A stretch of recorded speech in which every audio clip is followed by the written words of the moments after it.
The aura around your struggling Phillies needed to change when they returned home.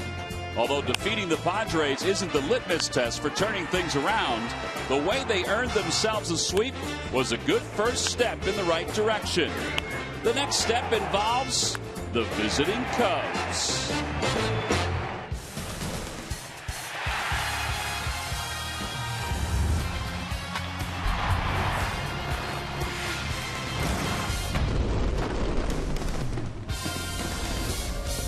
On this Friday night here at Citizens Bank Park, 1960s retro night, you never know who you're going to see. Maybe James Bond, maybe Muhammad Ali, but look out for the right hook from Muhammad Ali. Or you could be wandering around the ballpark and out on Ashburn Alley, you might see Ellie Mae. It's 1960s retro night here at Citizens Bank Park as the Phillies get set to take on the Chicago Cubs.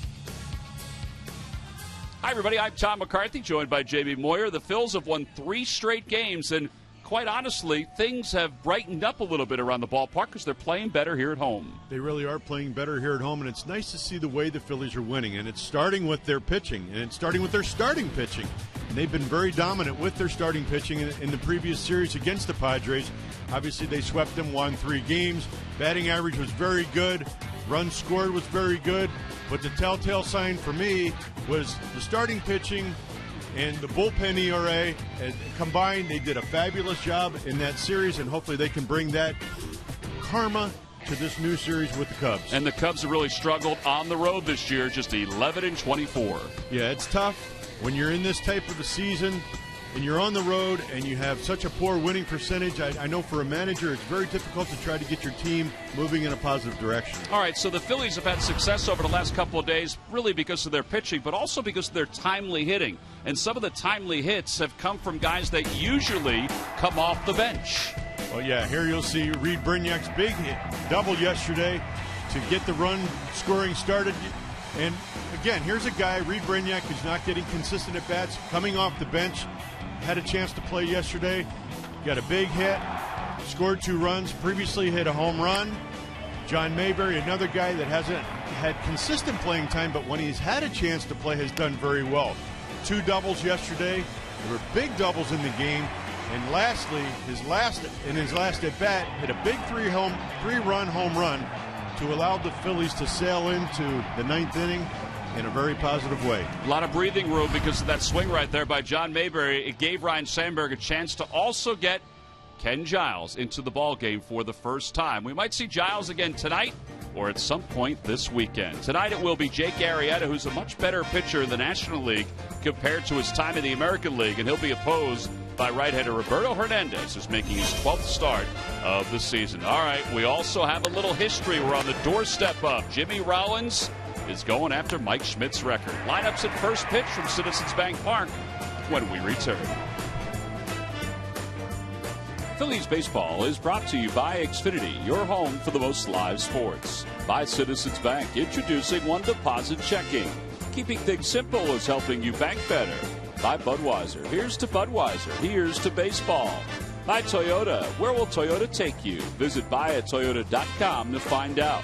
Toyota, let's go places. And by Independence Blue Cross, the most preferred health plan in the region. Independence Blue Cross, live fearless.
Let's take a look at the Cubs lineup. It's brought to you by Xfinity, your home for the most live sports. It's Coughlin, Sweeney, and Rizzo, followed by Castro, Valbuena, and Shearholtz.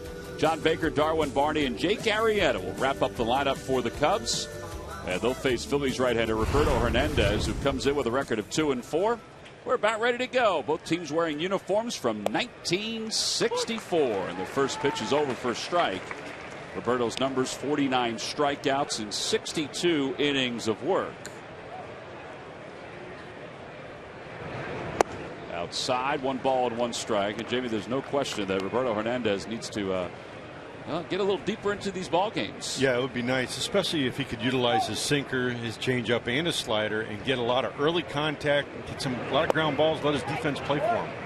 Well, he's going to need that pitch right there, and he doesn't get it. It's 2-1. And here's the Budweiser scouting report.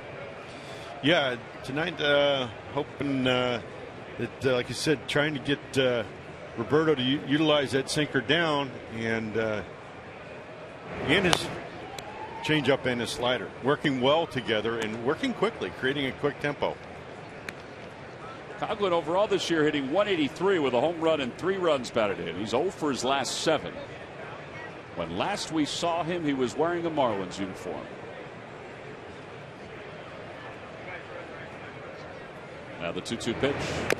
Foul ball, and it remains 2-2. 2 games here in June. Roberto Hernandez has gone 9 1/3 and has an ERA of 7.71. There usually is a spot right in the middle where he starts to run into some trouble. Well, I think he wouldn't run into quite as much trouble if he forced that early contact, because what's happening is he's allowing the opponents to see a lot of pitches. Once they see a lot of pitches, they can start deleting locations and sometimes even deleting pitches. And a line drive base hit into center field for Coughlin on a 3-2 pitch. So he's aboard. He had been 1 for his previous 11. As we said, 0 for his last 7.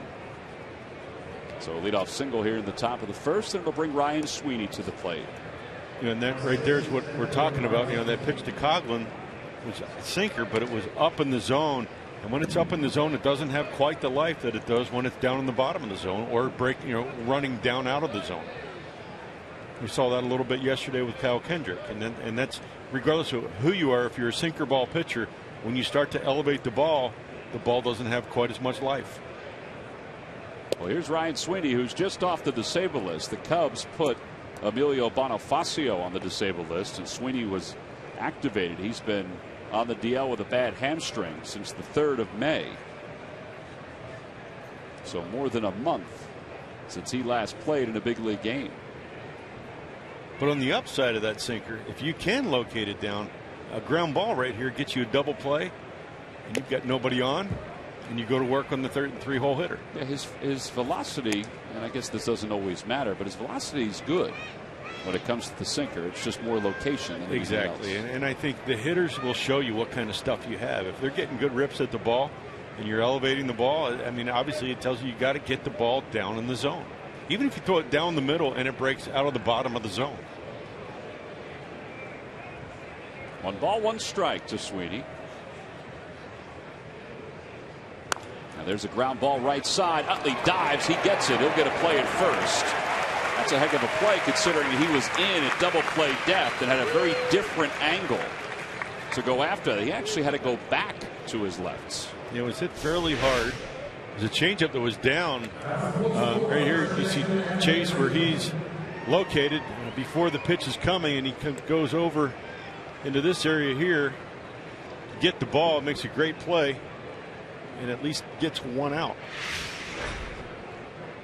So 1 away. Here's Anthony Rizzo, who's the best hitter in this lineup for the Cubs. Bar none. He's hitting .277 with 13 home runs, 36 runs batted in.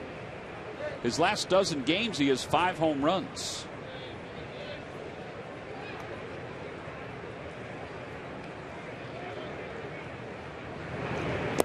In the dirt, 1 ball and no strikes. Now here again, he starts him off with a changeup, and I don't understand what he's changing up off of. Usually early in the game, that doesn't mean you have to throw your fastball every pitch, first pitch. but he's not changing up off of anything.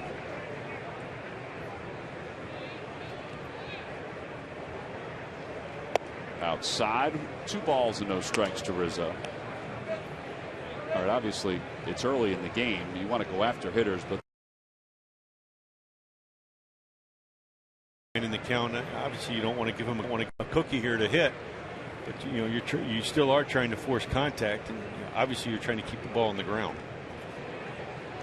Rick Renteria, the first-year manager of the Cubs, a veteran though. He's been a coach on the Marlins staff, the Padres staff.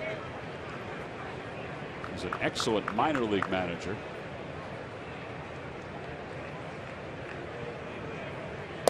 That one's over for a strike. A change up, 2 balls and 1 strike. Ryne Sandberg, who also managed in the Cubs organization before he came over to the Phillies organization.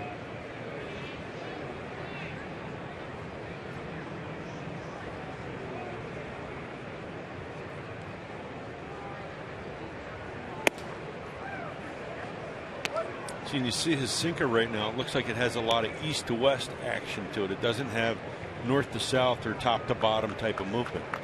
How do you fix that? I think actually you got to get your fingers on top of the ball instead of to the side. Kind of on the side of the ball, and the ball's kind of running out of the side of his hand. Outside, ball 4. Rizzo works out a walk. It's the second time that he's wanted that pitch on the outer half.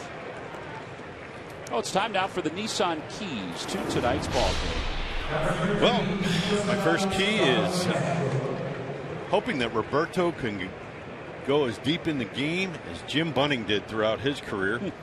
And the second is to strive to achieve like the 64 Phils. 64 Phils were in first place until the season wound down and wound up losing their hold on first place and lost a chance to go to the World Series.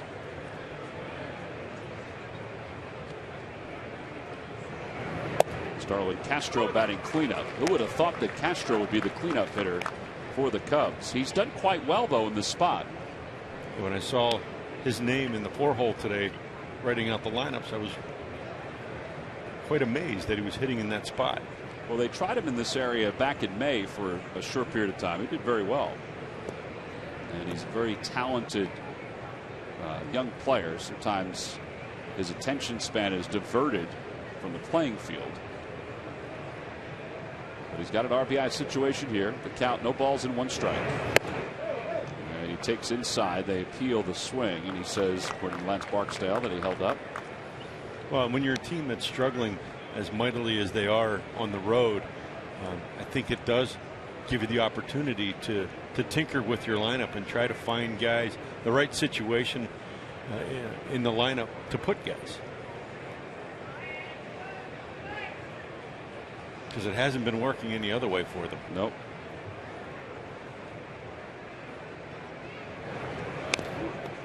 Yeah, the Cubs are above 500 at home. Just a hair above 500 at 15-14. But as we said during the outset of tonight's telecast, 11-24 on the road. Carlos Ruiz heads out to the mound just for a quick conversation. Very quick.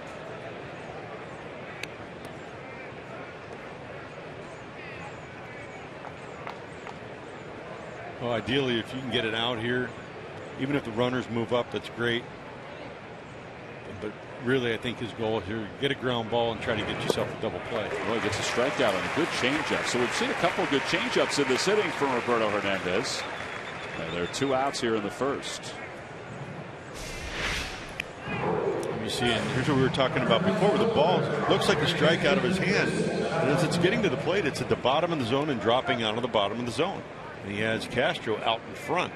See how he's taking his power away from him. He's already started his stride. His hands have come forward, and as he's swinging, he really doesn't have any power left in his swing.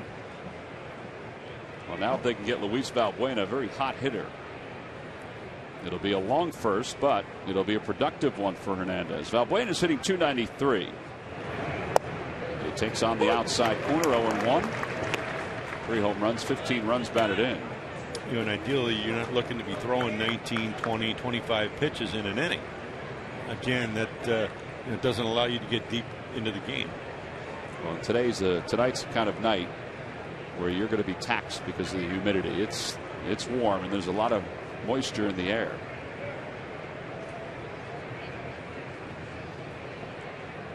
Change up, rolled over on it, and it's foul. And it's 0-2. So back to second goes Coghlan. Back to first goes Rizzo. I like the Cubs 64 uniforms. I like both uniforms, yeah, honestly. I like the big numbers on the back. But that's pretty sharp right there. The block Chicago and the little Cubby bear on the side. Let's see, 64 Cubs. What do we got? We got Santo. Is that era? Yeah. Banks. Yep. Yeah, that year in 64, they were 10 games under 500 at 76 and 86. They were 8th place in the National League. Divisions hadn't split at that point. Jack Brickhouse, is he in that era? No, that's a good question. It sounds right. Ground ball right side. Howard dives. He's got it. Flips to Hernandez. Does he get there? He does. And the side is retired.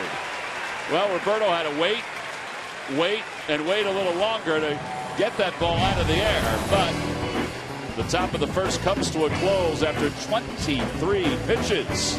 We'll go to the bottom of the first.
Lineup that's brought to you by Xfinity, your home for the most live sports. Leading it off in center field, Tony Gwynn. Jimmy Rollins about second. Chase Utley's hitting third. Ryan Howard is the cleanup batter. Marlon Bird's in right field. He'll bat fifth. Dominic Brown hits sixth. And the bottom third of Ruiz, Brignac, and Roberto Hernandez. And they'll face 28-year-old right-hander Jake Arrieta. Arrieta was first with the Baltimore Orioles. Things did not go all that well while he was with the Orioles, but he's had sort of a renaissance since coming over to the Cubs. The National League has treated him much better than the American League. 35 strikeouts and 36 innings of work. Doesn't look like the left-handed pitchers or hitters are not treating him very well, but he's got a very big fastball. He's actually, his average velocities, his fastball's about 93, his curveball's 79. He's got a cutter and a slider that are both around 89 miles an hour and a changeup at about 86 miles an hour. Former fifth-round pick of the Baltimore Orioles. And he will face Tony Gwynn to start it off. It'll be Gwynn, Rollins, and Chase Utley.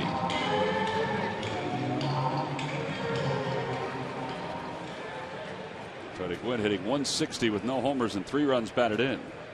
He's 0 for his last 18.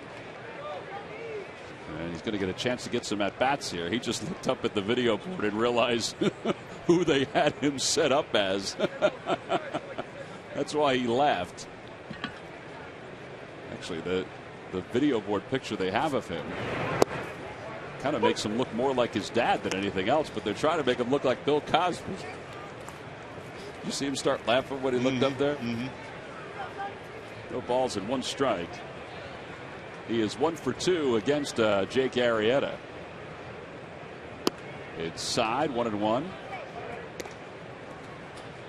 Well, throughout the night, because it is a 1960s retro night with a little bit of an accent on the early part of the 60s. The players will be depicted up on the Fanavision. Outside, 2-1. Not for nothing, because both pitchers are going to have to deal with this, and they have already. But Mark Rippinger is not really giving the outside part of the plate to either hurler.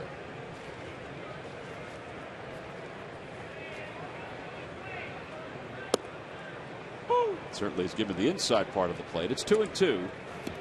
And it's Barksdale's at first. Gary Cedarstrom is the crew chief. And Will Little is around at third. Well, when you're not getting that pitch off the outer part of the plate, to me, especially if you're a sinker ball guy like Roberto, then you got to start going below the zone or at the bottom of the zone. That's a pretty wicked pitch right there. And Gwynn is struck out, one away. It almost looked like a cutter, but they read it 92 miles an hour. Oh, with one out, Jimmy Rollins is coming up. Get a nice round of applause.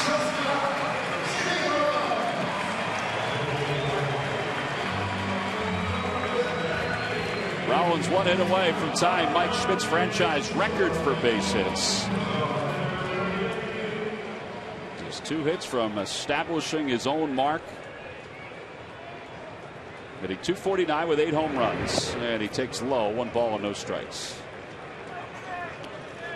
He also laughed as he looked up at the board and saw himself resembling Sammy Davis Jr. from back in 1962.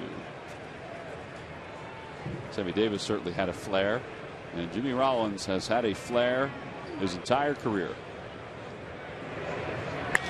Out toward left center field. Playable for Coghlan. And he'll wander back toward the track and make the catch, and there are 2 outs. So 2 quick outs for Arrieta on 7 pitches, and that'll bring Chase Utley to the plate.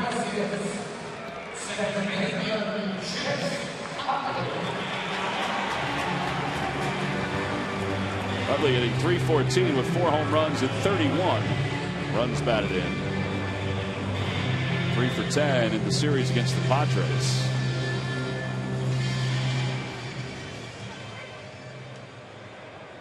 Chase is 5th in the league in hitting and 3rd in doubles.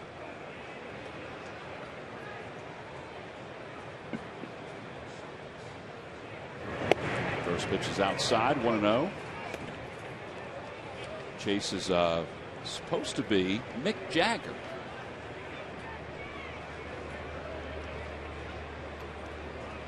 I don't know if he's as flamboyant as Mick Jagger. In fact, I know he's not as flamboyant as Mick Jagger. One ball and 1 strike to Chase. But I think he has a few more hits than Mick Jagger. Oh, nice. How about that one? That was nice. These uniforms are cool. That you can see the helmet is got the same logo that the '64 Phillies wore. Little bolder numbers on the back.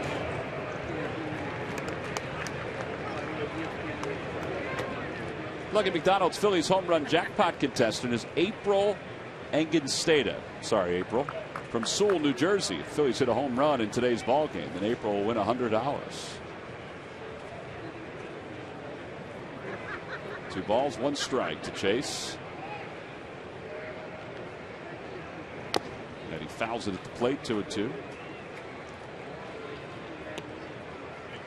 On that previous pitch, that curveball, I think that's a pitch you're going to see tonight from Arrieta when he gets to that 2-strike range for the strikeout. That's his strikeout pitch, and it's a very good pitch for Jake.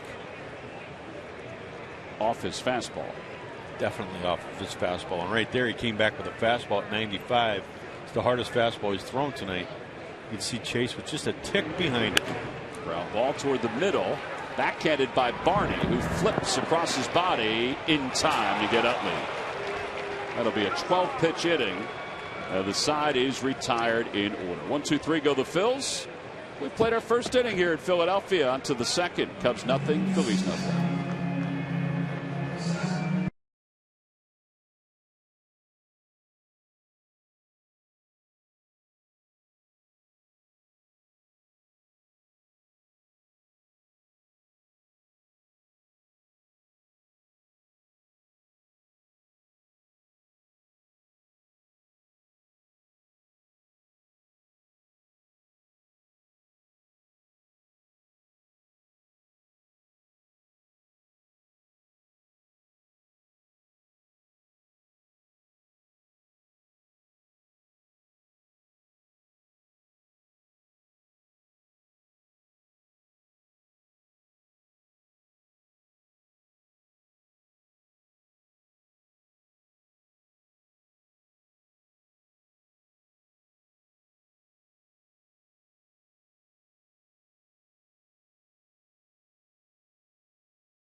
Citizens Bank Park. Sunday at 1:35. It's the Chevrolet Father's Appreciation Day. A free Phillies fedora for men 15 and older. What are your tickets now by going to Phillies.com?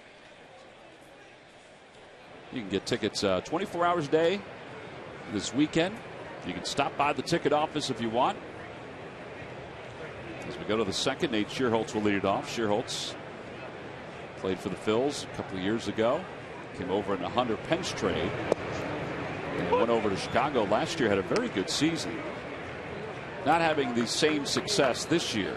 Hitting just .213.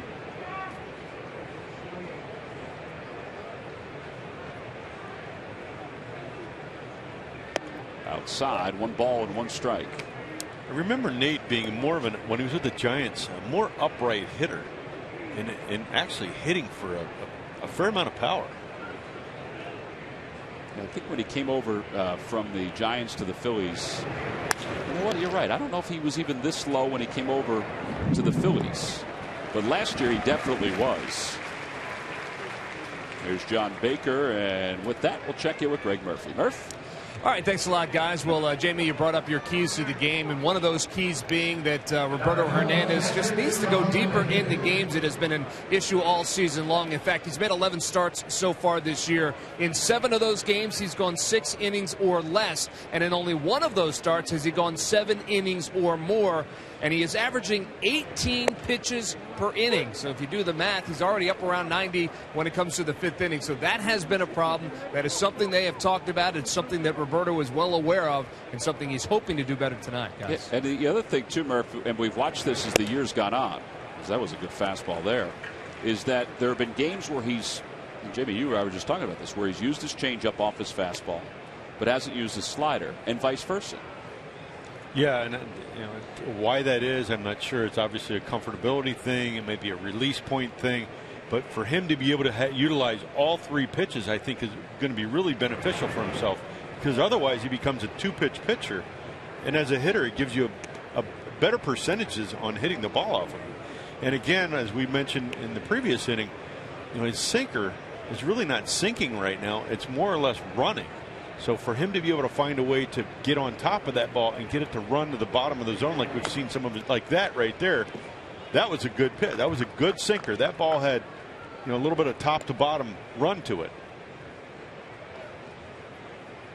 But yeah, and the other part of it, 18 pitches an inning for a sinker ball pitcher really aren't good numbers.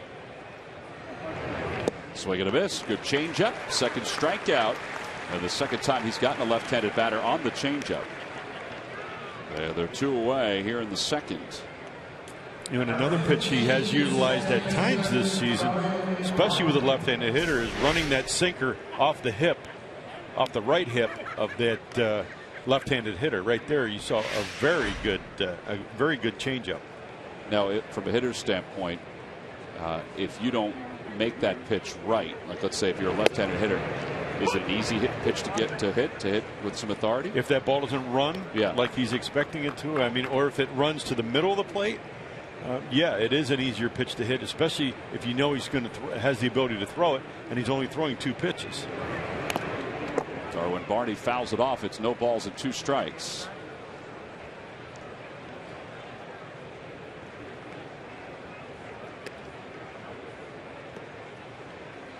And you look, you got Shearholtz on 3 pitches to ground out to Chase Utley. He struck out Baker on 5 pitches. He's got Barney 0-2. Ideally, this is where he needs to be consistently as a starting pitcher.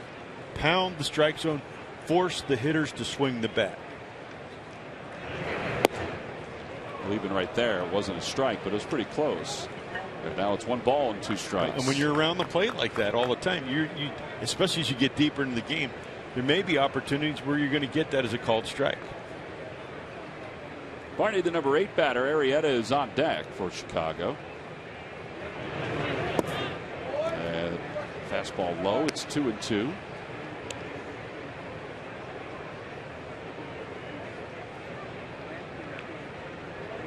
Cubs are 12 games under 500. They are 12.5 games out in the National League Central behind the Milwaukee Brewers. And Ruiz hangs on, back-to-back strikeouts. And the side is retired. Nothing across for the Cubs. We'll go to the bottom of the second. Ryan Howard will lead it off for the Phillies.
When Hall of Famer Mike Schmidt joins us up here in the broadcast booth. Sundays with Schmidt. This Sunday at 1:30 on Comcast Sportsnet. Well, Jimmy Rollins flying out to left his first time up, so he is one hit behind Schmidt for the franchise record.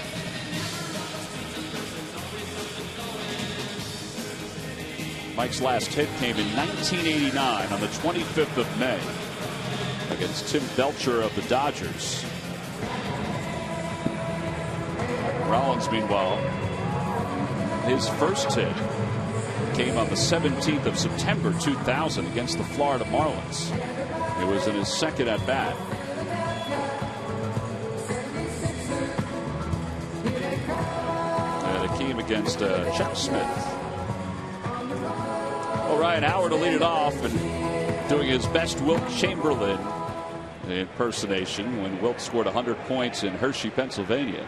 I remember that walk-up song they just played. I remembered that when I was a kid. 76er song? Yeah. 3-bat overshift for Howard, and he takes a fastball for a strike. It's 0-1.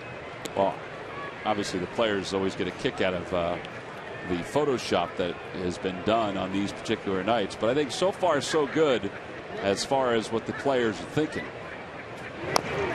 As Howard fouls that one, and he's down 0-2.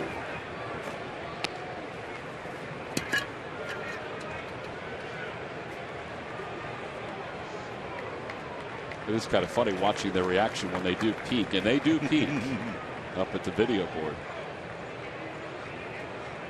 Well, how many guys after Tony Gwynn went up there thought, oh boy, I wonder what they're going to put up there for me? I don't remember if they get a chance to see it beforehand. The way Tony Gwynn reacted, I don't think they do. I don't believe so. I mean, you've been part of this before. I have. I had no idea. I didn't even know what a walk-up song was. Tony's reaction sort of leads us to believe that they have not seen any of these. 1 ball and 2 strikes to Howard. Howard 238, 11 home runs, 41 runs batted in.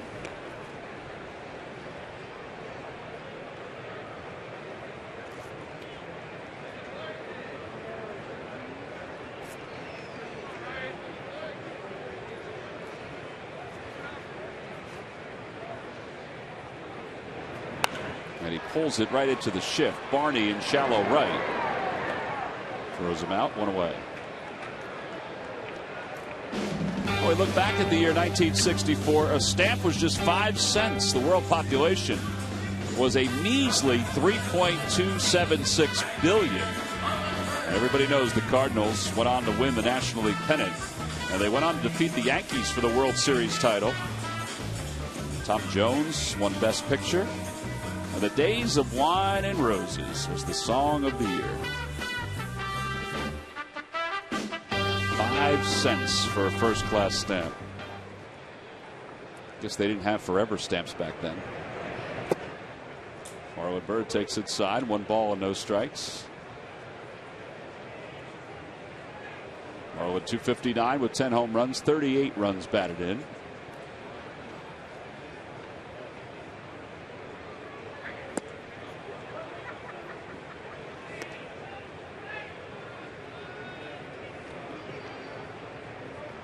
Marlon doing a little Cassius Clay.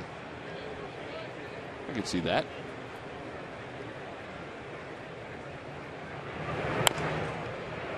Into the Cubs dugout. 1 ball and 2 strikes.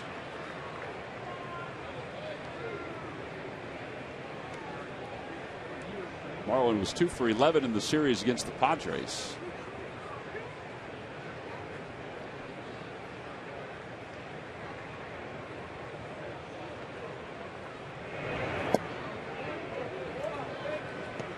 Well, he does have a lot of life in his fastball. That one was at 95, and it was free and easy.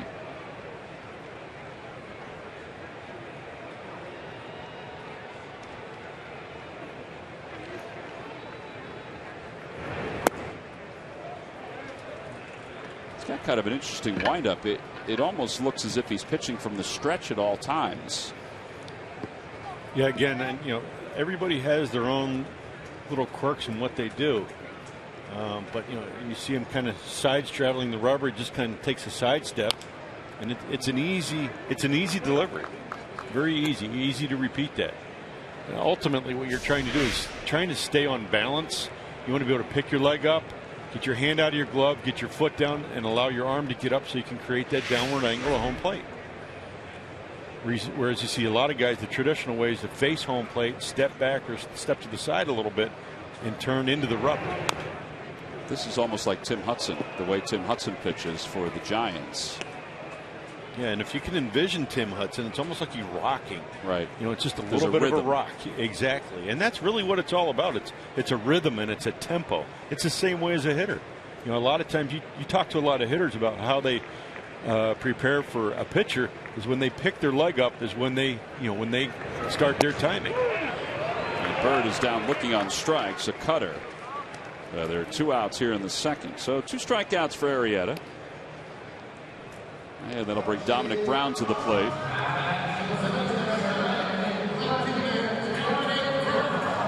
Hitting and pitching is all about timing, all about a tempo. Obviously, as a hitter, you have to see the baseball. But a lot of it's the timing. It's, as a hitter, you got to start your hands. You got to get your foot down. You got to be in a good, strong position to get the barrel of the bat through the zone. For a pitcher, you want to be able to, again, start that timing by taking a side step or step back and pivot into the rubber so you can pick your leg up, hopefully with balance, get your hand out of your glove, and allow that arm circle to be created behind yourself and get the ball to home plate. Well, he got the ball to home plate pretty quick in this inning, and Dominic Brown is retired on a 4-3 putout. So 1-2-3 again go the Phils. 3 assists by the second baseman Darwin Barney so far through 2.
Go to the fan section for all the information. Please submit your answer on the subject line. All right, Jamie, the question is, who are the only 3 players to hit 40 or more home runs as a second baseman? The answer will be revealed in just a little bit.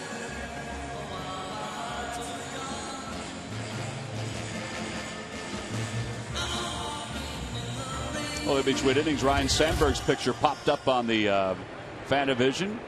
I didn't think Bob Dylan ever smiled. They played a little Bob Dylan while Rhino's picture was up there. Roberto Hernandez delivers a strike to Jake Arrieta. It's no balls and 1 strike. Well, just to give you a little bit of comparison to Roberto's first inning compared to his second inning. First inning, he threw 23 pitches, 10 balls, 13 strikes. And I don't want to say he labored through the first inning, but he got through the first inning and threw probably a few too many more pitches than he would have liked. Second inning, he threw 13 pitches, 4 balls, and 9 strikes, and actually had better depth to a lot of his pitches in the second inning. Right there, I know it's the opposing pitcher, but right there, that changeup against a right-hander had sort of sinker action, but it was about 10 miles an hour or less. Oh, it's a matter of getting your hand up on top of it, creating hand speed through your release and following through. And it's almost like you're reaching to home plate and you're throwing the ball. Even if you're throwing a changeup, you're throwing the ball through the catcher, not to the catcher. Well, 1 away, and here's Chris Coghlan. He has the only hit tonight for either team. It was a single to center field his first time up. Fastball for a strike. It's 0-1. And it's a well-known fact that the Cubs have struggled this year, and they've struggled mightily on the road. But I guarantee you, in the next few years, they're really counting on 2 of these players. One is Chris Bryant, who was just their first-round pick last year from USD, right? Who's having actually a really good year in AA this year. He's got 22 home runs, hitting .359. He's got 84 hits and 56 RBIs.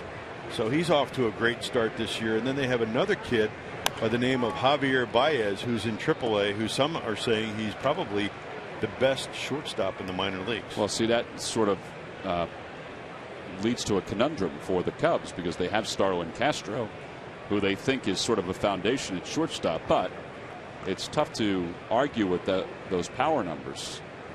Now, what about Bryant? Where will he play? I think right now he's the third baseman. Yeah. But potentially you could probably move him to first base as well. See, there's another conundrum, though, because you have Anthony Rizzo. But you have options. These guys are talented enough. I've seen enough guys be able to move. Maybe one guy moves to the outfield, and maybe they move Rizzo to the outfield. Who knows? 1 ball, 2 strikes to Coghlan. And a called strike 3. 5 strikeouts now for Roberto Hernandez. Well, prior to the ball game tonight, they obviously had a little 60s flair to the pregame presentations. The Dan Baker Show. And Dan was introducing American Bandstand, hosted by, of course, Scott Palmer. The Geeter with the Heater was out there, Jerry Blavitt, and the cast of Gilligan's Island and Batman. Even had an old school camera working out there. It was appropriate, though, that Scott Palmer, who never ages, was Dick Clark. He was representing Dick Clark on American Bandstand. Of course. And he did a great job with it. Well, he certainly sold it. I mean, he was in character from the get-go. Actually, I think I watched Scott in the 60s on the news. Well, we said he never ages. 1 ball and 1 strike to Ryan Sweeney. There's Scott with Clint Eastwood. This is one of his best interviews. He asked Clint 3 questions and got 3 nods. Off the glove of Ruiz, and it's 2-1. Phillies front office employees settled into their roles as folks from the 60s, characters from the 60s. And some were pretty funny, and Scott is already out of costume.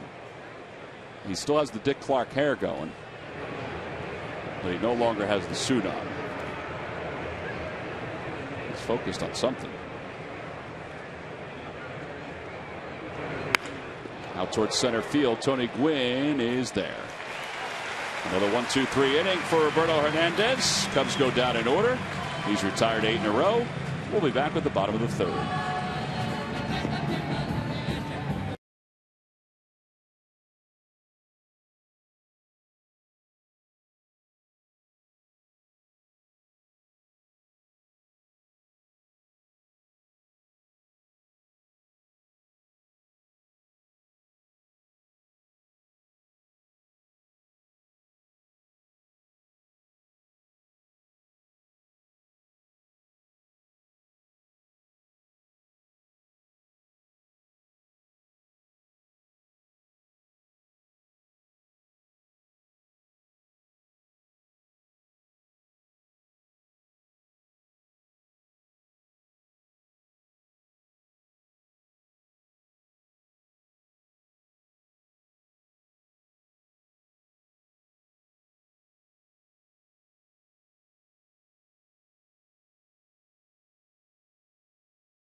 Every day by Thomas Jefferson University Hospitals. Call 1-800-JEFF-NOW for an appointment.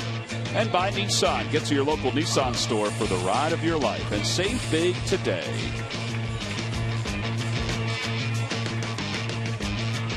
On 1960s Retro Night, man, there was some great music from the 60s that's still listened to today. Carlos Ruiz will lead it off. Ruiz, a .279 hitter with 2 home runs and 11 runs batted in. Carlos was 1 for 6 in the series against the Padres.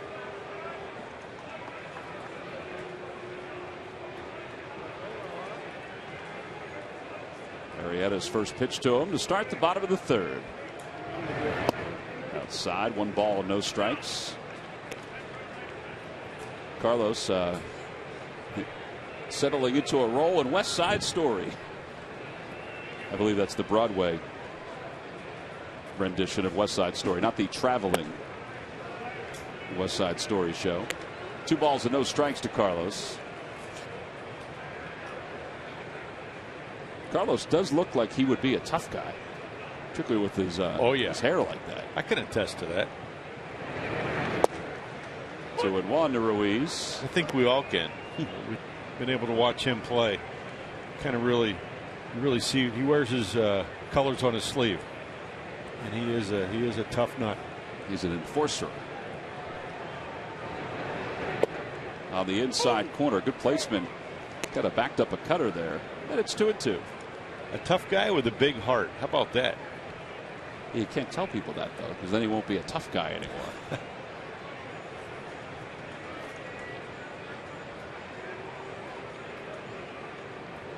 Phillies still looking for their first hit against Arrieta. Ground ball to shortstop. Castro scoops it up. And one away. That'll bring Reed Brignac to the plate. Well, Murph, you weren't born in the 60s, but I'm sure you can still represent. No, I didn't make the 60s. I made the 70s. But did you know, Tom, that a gallon of gas back in 1964 was 25 cents? Oh, how great. And that is why we are be? celebrating the early 60s today. Well, that's only part of the reason. But take a look at some of the characters that have arrived at the ballpark tonight that will remind you of the 1960s. We've got almost the entire cast of Gilligan's Island. Audrey Hepburn is here. How about Ellie Mae Clampett? She is here as well. And James Bond and Mary Poppins and I guess Dick Van Dyke. I don't know his character's name, but Bert. It's Bert, Murph. It's Bert. Well, there you go. Bert. That's right. Very good. And, they're all enjoying themselves here. We got the Pan Am flight crew as well from the 1960s.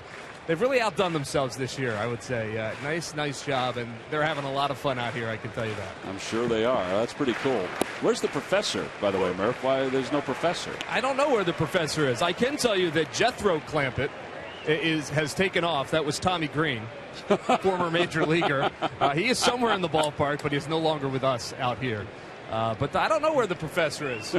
Skip? Skip. He's working on their way to get off the island, Tom. Of course he is. Here's the 1-1 pitch to Brignac, and he takes high. Reed Brignac, who is hitting .233. And, of course, there's Murph from the 60s. Looking like everybody's Uncle Greg. It would be great if you showed up in the park today looking like that. I think I need a couple days to grow that mustache out. A couple days? Swing and a miss. 2 balls and 2 strikes. Well, Murph was the Pink Panther. Reed Brignac is Lawrence of Arabia. Tell you what, that was an excellent cutter that Arrieta just threw to Brignac. That almost looked like a Mariano Rivera cutter to the lefty. Just a really short, tight break. And, you know, the left-handed hitter, it ties the left-handed hitter up. They don't know what to do with it. Well, he's been able to back it up against right-handers, too, where they back off. There's the 2-2 pitch to Brignac. Outside, 3-2. By the way, when you started saying that was an excellent and paused, I thought you were going to say it was an excellent movie, Lawrence of Arabia. Well, I'm not really a movie buff, so I think Sarge was that guy, wasn't he? He liked movies, didn't he? Sarge liked to look at movies, yes.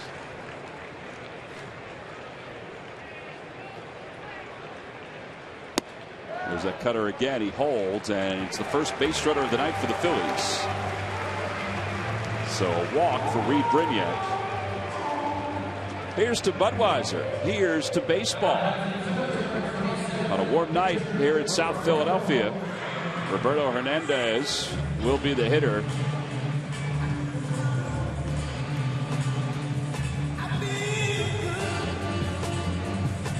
I'm not sure how much a Budweiser was in 1964, but a gallon of milk was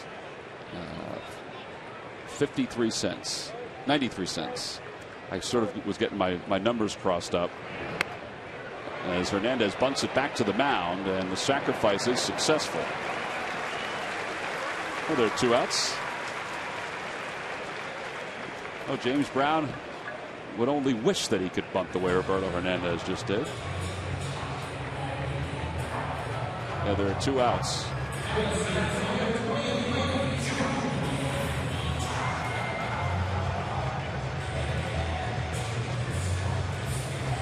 And Arrieta and John Baker having a conversation with Tony Gwynn coming up, and a runner at second base.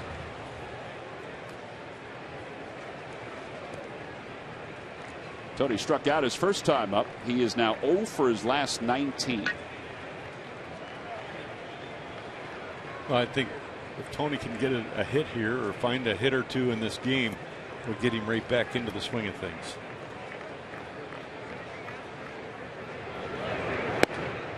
Yeah, it's not like Ryan Sandberg's giving up outs here. He needs to get Tony Gwynn some productive at-bats. Yesterday, he hit 2 balls foul. Not that that is ever a gauge that somebody is seeing the ball well, but he hit 2 balls foul. He hit him right on the nose.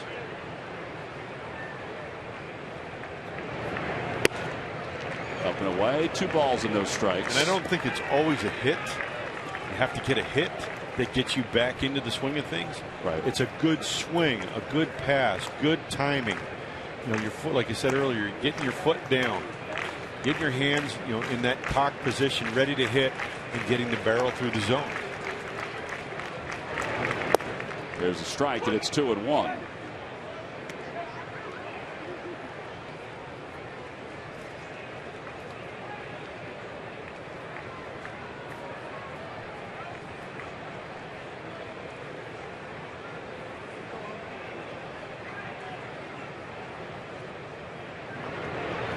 Ground ball foul past Juan Samuel. And it's 2 balls and 2 strikes. of the ball girls are wearing the 64 uniforms. Phillies wore these uniforms until they eventually went to the maroon with a different logo, and for the first time when they wore the maroon, they had the numbers on the front of their unis as well as the back. 2 balls and 2 strikes to Gwynn with a dirt 3-2. Tony's seen a steady diet of cutters here in this at bat.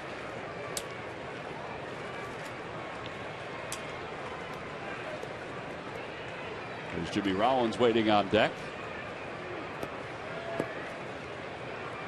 Yeah, from watching Arrieta when he was at the Orioles, I don't remember him throwing a cutter as often as he is tonight, but it's been effective.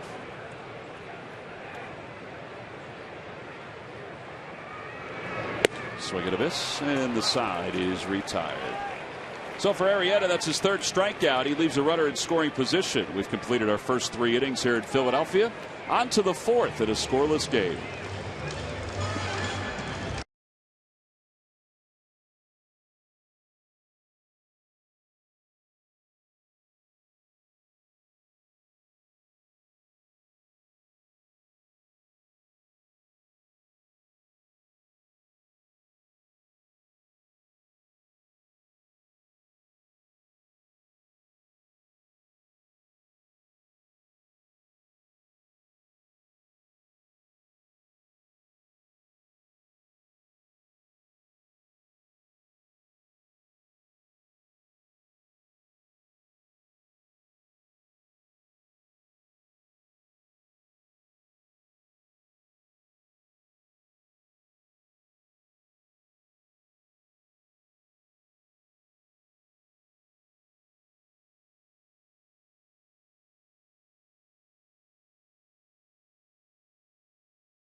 And reasons to organize that mess. Get yours now for just $9.99. Available June only, exclusively from W.B. Mason. Now, Fanatic settling into the role of Bert. We wondered where the Penguins were. Fanatic can do anything. That's outstanding. We go to the top of the 4th. Anthony Rizzo leads it off. Rizzo walked his only time up.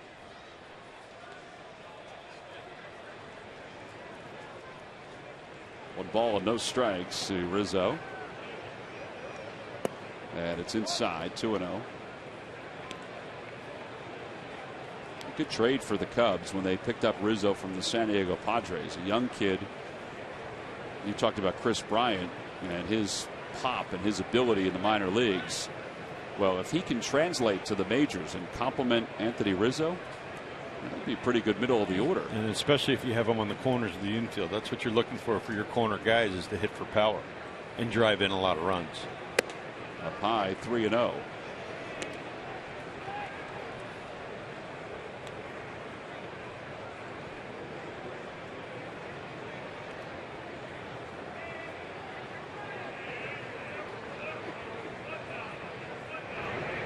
Outside, ball 4, so a walk to Rizzo for the 2nd time.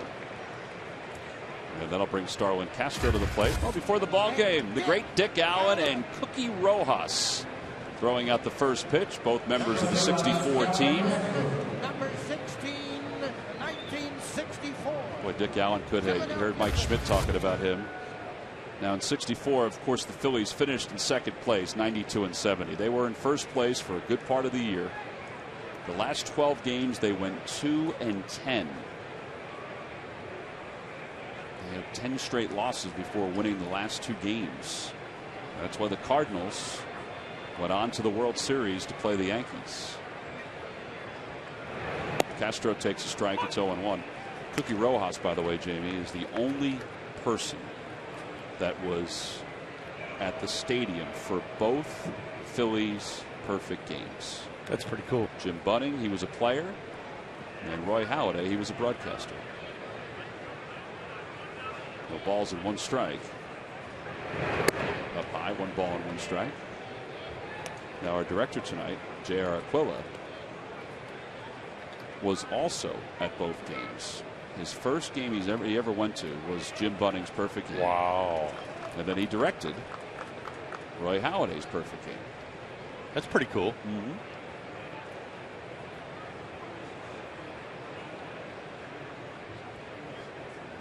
Rizzo short lead at first. And a high fly ball deep to left field. Brown going back. Warning track to the wall. And it's gone into the flower bed. A 2-run home run. And the Cubs take the early lead. 9th home run of the year for Starlin Castro. We told you he's been taken to this cleanup spot.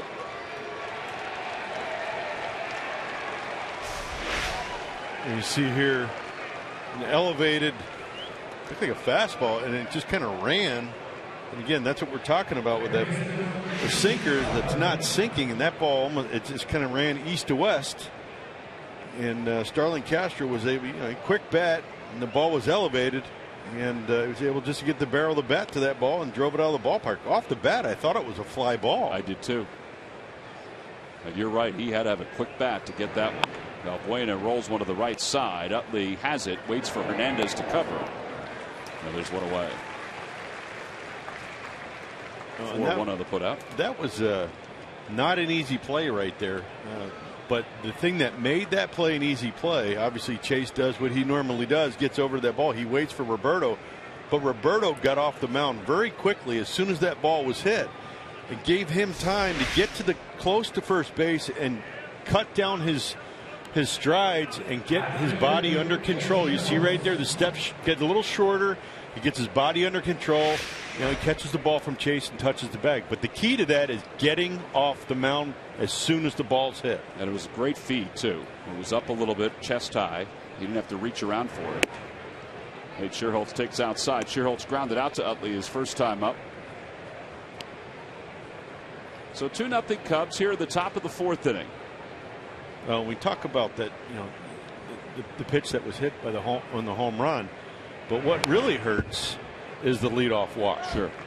And I know that McClure has talked, to the pitching staff about that, and it's been, a sore spot with his pitching staff throughout the course of this season. But again, there's no defense for a walk, and when you walk that leadoff guy, you give up a home run, and you're going to give up home runs. But if you give up a solo home run, it's 1. But you've walked somebody, you give up that home run, it's now 2. It turns it into a bigger inning. Well, it's now 5 RBIs in the last 5 games for Castro. 2 balls and 1 strike to Scherholtz. That was the 8th home run allowed by Hernandez this year.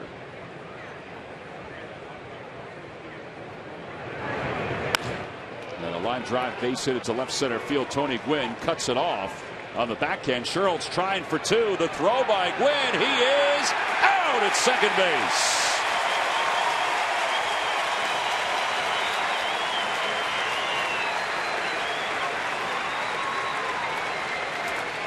Second outfield assist of the season for Tony Gwynn. Boy, he really had a burst of speed to get to that ball. Well, you want to talk about a great play. That ball was hit hard. Tony got a great jump on that ball, got to the ball, picked it up, threw a one-hopper to Chase. Actually, Chase at first had his body turned and saw where the ball was coming from. He then changed his body angle, caught the ball on the right side of his body, and was there to make a tag. So it was a perfect throw by Tony, and Chase repositioned himself, and it turned into somewhat of an easier play. And a big out, too, for Hernandez, who's already given up 2 runs in this inning on the home run. 1 ball, no strikes to John Baker. And it's 1-1 as Baker fouls it away. And you can see here, this inning, a lot of those sinkers they're starting to come up. And again, here is a guy in Roberto Hernandez that needs to focus on the ball down. And the swings they're taking are far more aggressive too, I think. Particularly the ones that they took in the second and third. Well, even that swing right there with Baker on the first pitch. I mean, he took a healthy hack at that pitch. And again, we talk about pitching inside.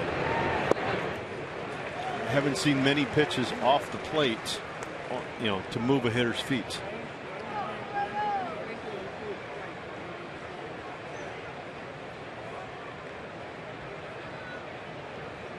And here's a great opportunity to do something like that. 1 and 2, yeah, you want to get a guy out. You got 2 outs. You got a pitch to play with. Again, you can move a guy off the plate right here. You don't have to hit him. Just move him off the plate.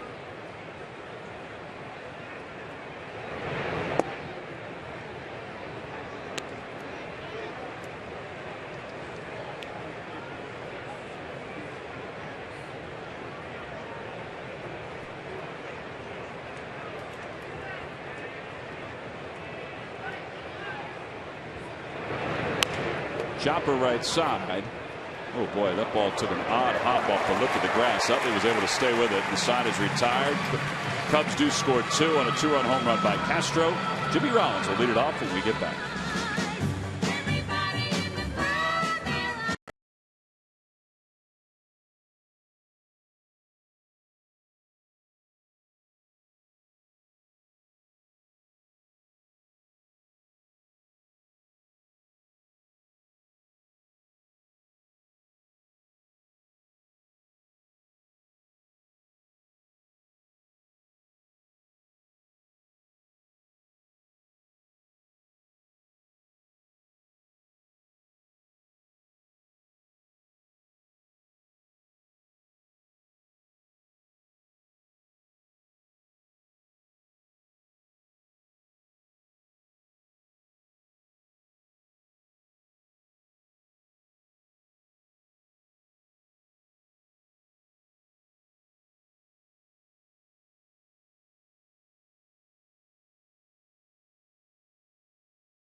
He works at the game. He has a true care and compassion for the game, and he puts a lot of work into it. I know there have been times when he didn't hustle, rightfully so. He had to suffer the repercussion for that. But I think his will and fight to win and want to win, I don't think people always see that. Few teammates know Jimmy Rollins better than Ryan Howard. That is, Rollins steps to the plate here in the bottom of the 4th inning. He is 1 hit away from tying Mike Schmidt's franchise record for base hits. Talking about some of the stories that have been written about Jimmy's quest for the franchise record. Bob Brookover wrote one the other day in the Philadelphia Inquirer. Todd Zolecki wrote one on Phillies.com where Jimmy talked about his most memorable hits, his favorite hits during his career so far, including his first hit against the Florida Marlins back on September 17, 2000. He takes a breaking ball for a strike, and it's 0-1. One of the hits that I had forgotten about was the home run to lead off Game 5 of the postseason against the Dodgers out in Los Angeles. Kind of set the tone and cleared the path to the victory and the win in the playoffs. 1 ball, 1 strike. Well, anytime you get a big hit like that, I mean, that's something you're always going to remember, but it's something very uplifting to a ball club. Came against Billingsley, and he said, I was thinking he's going to try to get me out over the plate on a cutter or something like that, and I got it. He did. Off the end of the bat, out of play, 1-2. The other thing about Rollins' quest, he's very relaxed. It doesn't seem like there's any sort of individual pressure that he's putting on himself as he goes for it. I've noticed in the last couple of weeks, it looks like he's very comfortable at the plate. Yeah. There's no urgency to his at-bats. Takes low, 2-2. Whereas in spring training, when he had been struggling a little bit, and even early in the season where he had been struggling a little bit, you just sensed that he was trying to do a little too much. Now I think he's just kind of letting it all come to him. Count is even, 2 balls and 2 strikes. And Arrieta's in the winds. And that one is pulled foul down the right field line. And I think Matt has referred to this several times too on the broadcast, that you need at bats. You can't just walk in to spring training or into the season. Guys need 50, 75, 100 at bats to get their legs underneath them, to get their timing down. And that's what I think Jimmy has kind of fallen into right now. He's gotten that timing, and he's very comfortable with it. And believe me, he's done this thousands of times in his life, but it takes some repetition to get to that spot. Well, he's got the count full, 3 balls and 2 strikes. And the pitch to Rollins. Swing and a miss. Actually, may have gotten a piece of it, but it was hung on to by Baker. So 1 out here in the 4th. And that'll bring Chase Utley to the plate. 4 strikeouts now for Arrieta. Here's a good backdoor cutter, and it's got some depth to it. It looks like it just really fooled Jimmy, but that's a tough pitch. 3-2 off of a tough pitcher who's actually throwing the ball very well tonight. And really, his cut fastball has been his money pitch. Where normally, doing some research today, it looked like his curveball was his out pitch. He's only thrown a few curveballs. Utley grounded out his first time up. Grounded up out toward the middle. Darwin Barney, a Gold Glover at second, was able to make the play, and he takes a fastball low, 1-0. Well,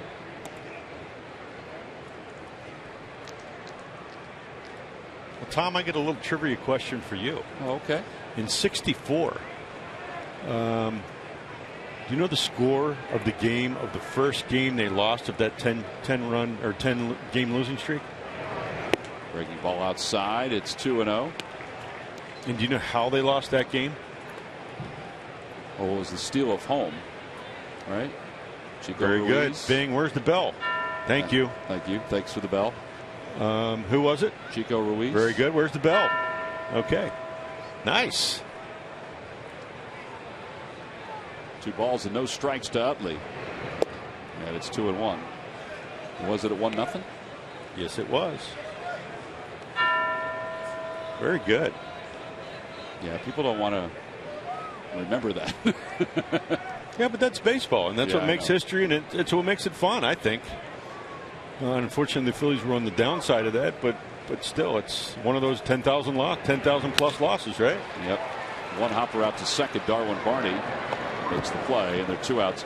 And everybody knows this, but tickets had been printed, programs had been printed, pennants had been made.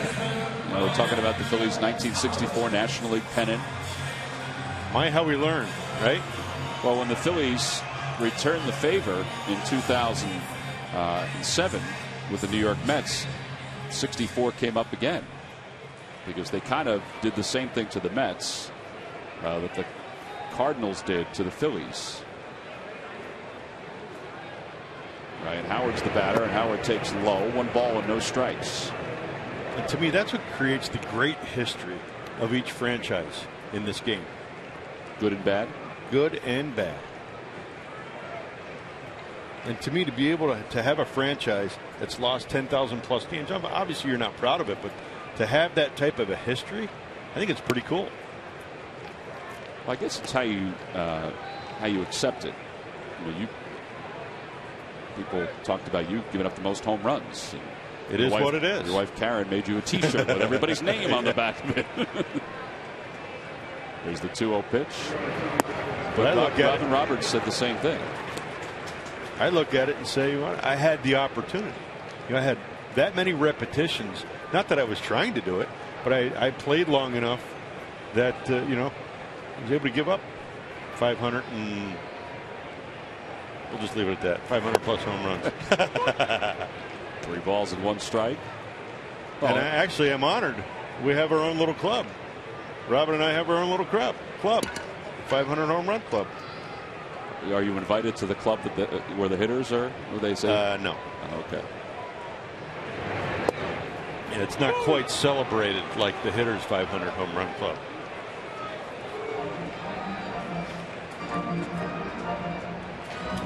Hey, look, somebody's got to give them up, right? I remember you said that, and Robin said the same thing.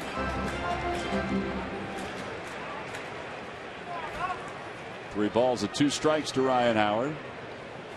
And Howard hits it sharply to the middle. Castro makes a sprawling play and has some amazing arm strength to throw out Ryan. And the side is retired. Nothing across for the Phillies. Arrieta's retired the Phils in order. 3 of the first 4 innings.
For your local dealer today. By AT&T, mobilizing your world. By Budweiser. Here's to Budweiser. Here's to baseball. And by Toyota. Where will Toyota take you? Visit buyatoyota.com to find out. Toyota. Let's go places. Darwin Barney takes a strike to start the top of the 5th inning. Phillies and the Cubs wearing the uniforms from 1964. Well, I got a part 2 to that trivia question that I asked you. Do you know who the hitter was at the plate at the time when Chico tried to steal home? I do not. As Reed Brignac leaps and grabs that liner out of the air from Darwin Barney. 1 out. I would think you would know something like that. Good pitch, good changeup down within the reach of Reed Brignac, and he's right there, right man at the right spot.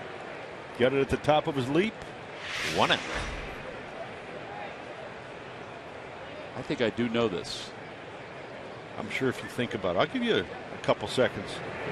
Arrieta, swing and a miss. It's 0-1.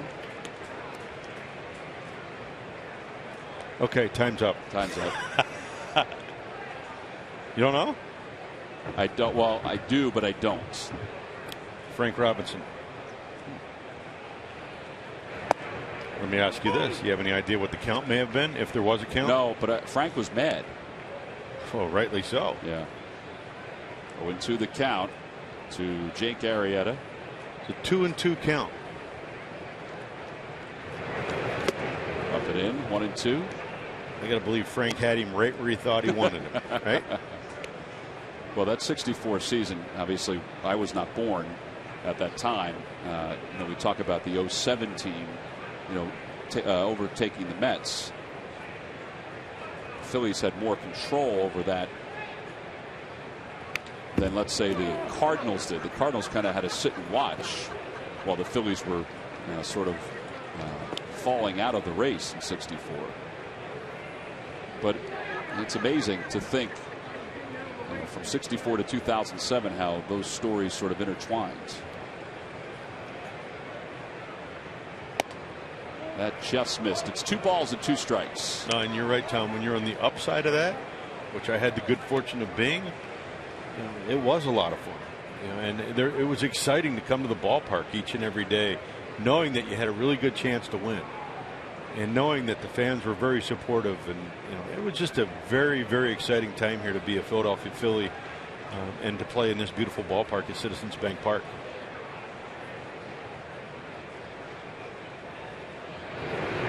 Chopper left side. Rollins backhand sets, throws in time. 2 outs.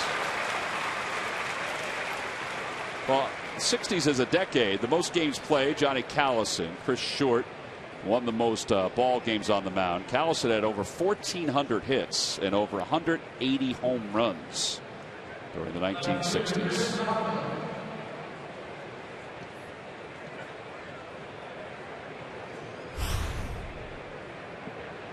With 2 outs, Chris Coughlin will be the batter.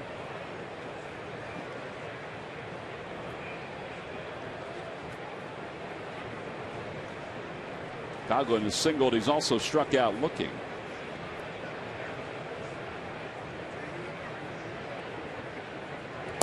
And an off-speed pitch, a little low. 1 ball and no strikes.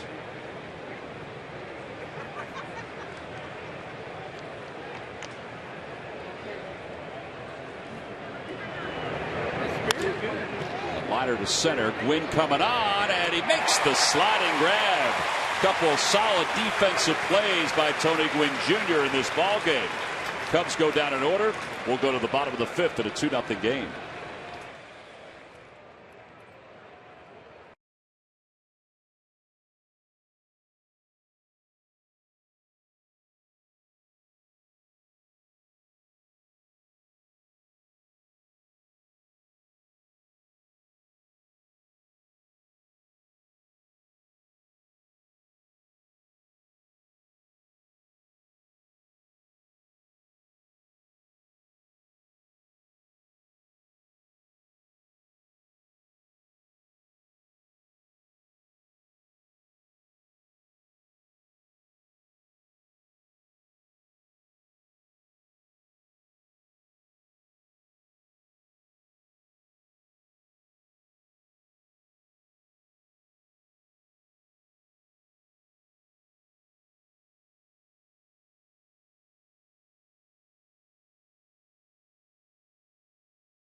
Answer. All right, Jamie, here we go. Who are the only 3 players to hit 40 or more home runs as a second baseman?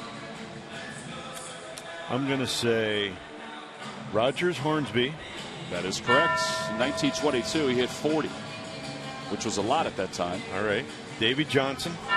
Davy Johnson is correct. That was in 1973. Did he hit 43? He hit 43. And you're a book of baseball knowledge. How about the Phillies' current manager, Mr. Ryan Sandberg? Hit 40 home runs back in 1990.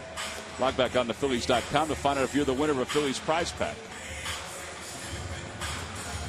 Davey played for the Phillies in the 70s. Davy Johnson did.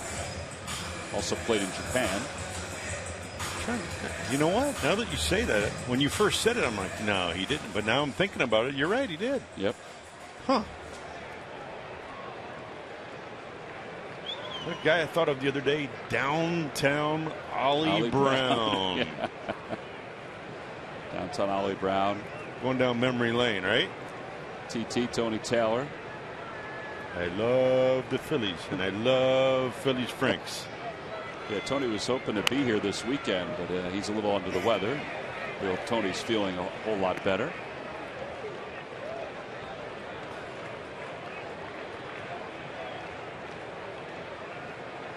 The ball's 1 strike to Marlon Byrd. The Phillies still looking for that elusive first base hit against Jake Arrieta. They have 1 base runner. That is the walk by Reed Brignac. And that brings us to our Mazda leaders, our highest percentage of swings. Now that's not swings and misses, it's just swings in general. And Marlon, along with Junior Lake, tied for second.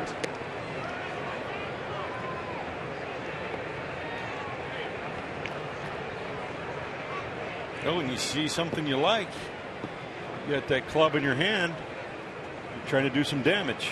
And I think in an RBI situation too, you're really trying to do some damage. Swing and a miss at a 95-mile-an-hour fastball. That's 5 strikeouts for Jake Arrieta. Time for you to tweet your photo using hashtag PhillyFanPhoto for a chance to have it shown in an upcoming game broadcast brought to you by AT&T.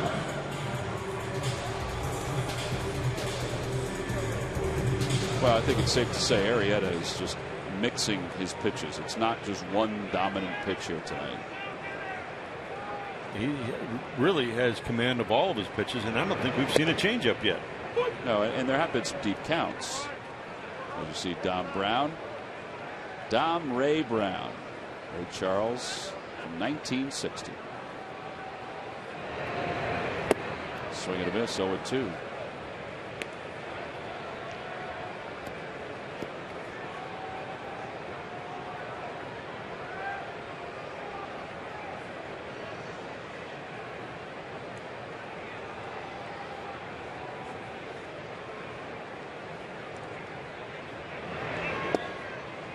Tried to backdoor cutter.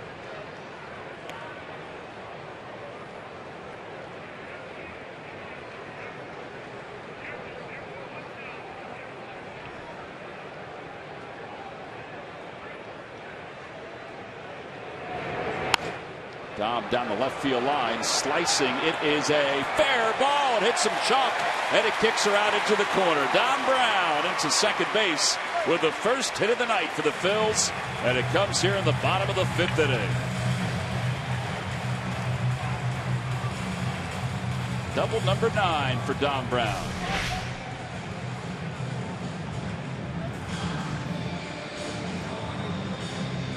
Nice, right on the line. Right in the middle of it.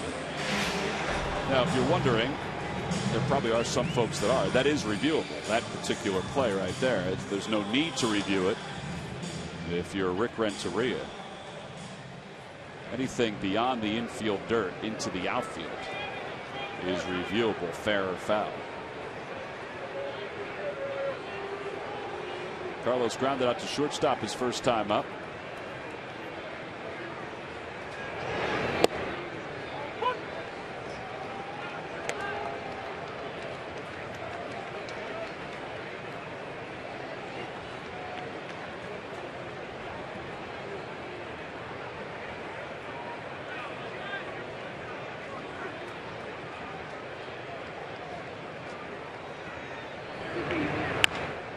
To the left side. Valbuena looks the runner back, and there it is. And that'll bring Reed Brignac to the plate. And Murph, Reed is in some pretty good company over the last couple of days. I'll tell you, it has been a very interesting week for Reed Brignac, and a good one indeed. He is the subject of our Coors Light Cold Hard Fact, brought to you by Frost Brewed Coors Light. He is the first Major League player since 2000 to have a walk-off home run and then a pinch hit game winner in 2 consecutive games, and he's the first to ever do it in Phillies history, and that's a history that goes back almost 130 years, or I should say more than 130 years. Mm-hmm. So there you go. A very, very good week for Reed Brignac, guys. Yeah, we've talked about both of those at bats, and he's talked about just slowing things down a little bit. He has a big swing,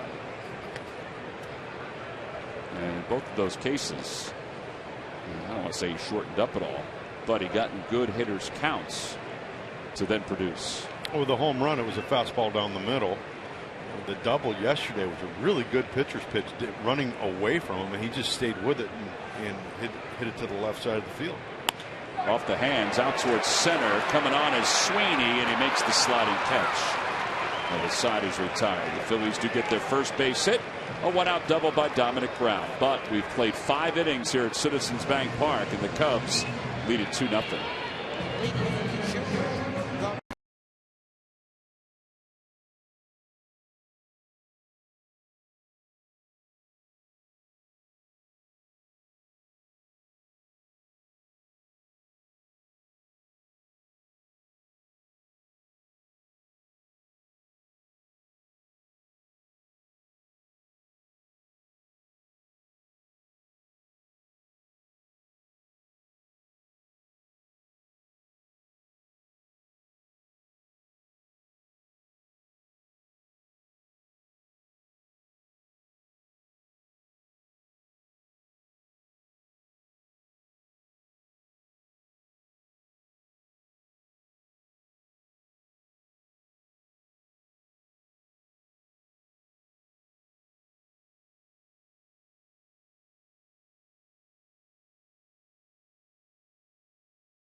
Swing at a hot bat and delivering for his team's offense when it's needed. Carlos has been consistent in the lineup wherever that location may be each day.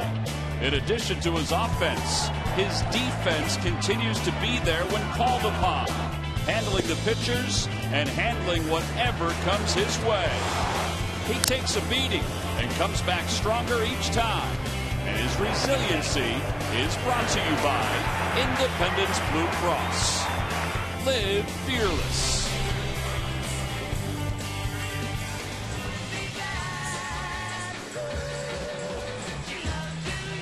Well, the Fanatic got into the act a little bit with the Beatles. That's right. The Fanatic can wear a mop top with the best of them.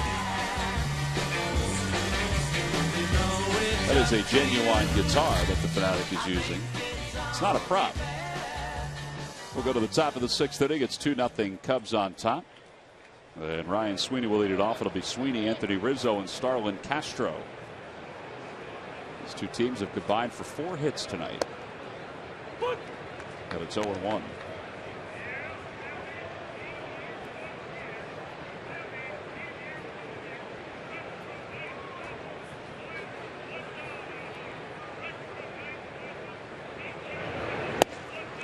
Inside, 1 ball and 1 strike. You realize that G-Mock may have panicked a little bit in 64 during this 10-game losing streak, and Chris Short and Jim Bunning pitched 6 games on 2 days rest. Yeah, I mean, G-Mock was tremendous manager, and that was a tremendous play by Utley, and Howard stays on the bag. Solid defense all the way around. See Chase Utley say that, a boy. And Sweeney went tumbling to the ground as he hit that bag. First baseman Anthony Rizzo. Chase had to go a fairly long way, short right field. Got up and made a really good play. And so did Ryan. On a throw that was just a little bit offline. Ryan's foot got kicked as he went across the bag. It wasn't Sweeney's fault. Ryan's foot was in the way. So now Anthony Rizzo with 1 out. Rizzo has walked twice. Yeah, when you look back at 64, as Rizzo floats one out towards shallow center. Tony Gwynn will come trotting in, makes the catch. And G-Mock had a very successful run as a major league manager, but there were some things that did haunt him, whether it be with Philadelphia or even with the Angels. But when you have those 2 horses, and they were horses back then.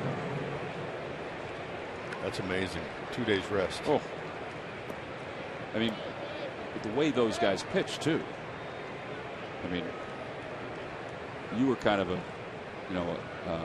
guy that relied on his control as Castro was hit by a pitch. And Roberto Hernandez has just been thrown out of this ball game. Starlin Castro had a 2-run home run his last time up, and Roberto Hernandez without warning. And the umpires do have the right to do this without warning. Throws Hernandez out of this ball game.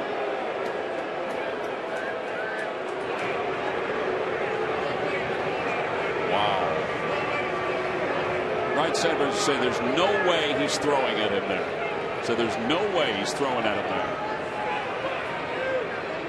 Gary Cedarstrom tells Chase Utley to back off. Yeah, part of me, and I know that from time to time you'll see a pitcher throw at a hitter after that hitter hits a home run, if he Cadillacs it at all, or if he poses. And Sandberg's now been ejected from this game. But without warning, he throws him out of the ball game. Normally you'll see a warning on both sides. Yeah, I've never seen anything like that before in my life.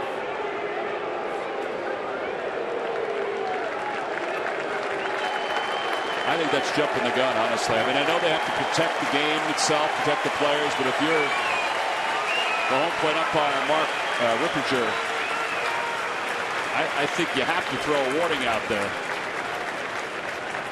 2-0 game, well-pitched game on both sides.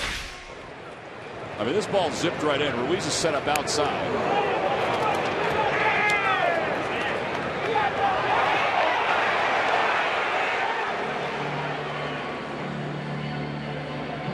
Roberto can't believe it. Oh. And then Ryan Sandberg, he's thrown himself out. And now he's warning both benches. That's horrible. Yeah, I can't imagine. Well, I can't imagine an umpire not warning a pitcher before throwing him out when there's been nothing else this entire game.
You very rarely see something like this. Starlin Castro hit by a pitch from Roberto Hernandez, and Hernandez tells Castro, hey, that wasn't on purpose at all. They were sort of communicating. He said, "This is my bad." And Mark Ripperger, the home plate umpire, ejects Roberto Hernandez without warning from this ball game. Here's Luis Valbuena to face Mario Hollins.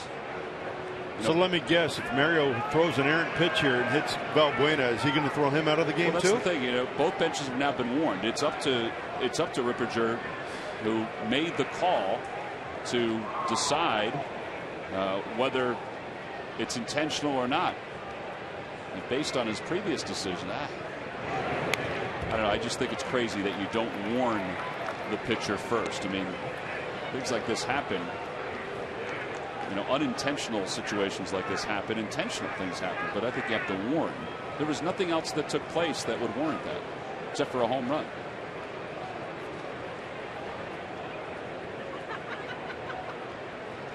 No balls and 1 strike to Valbuena. Swing and a miss, 0-2. Hate to say it too, because Hernandez was pitching one of his better games. He may not have lasted much longer than this inning anyway, but still. Larry Boa has the lineup card, with Ryan Sandberg being ejected for the 2nd time this year. Utterly ridiculous. Guys get too much power. Let the game play itself out. You know, that's how I look at it. Let the game play itself out. And you know, you can police it when it gets right before it gets out of hand. Let the players play the game and let it be hammered on the field.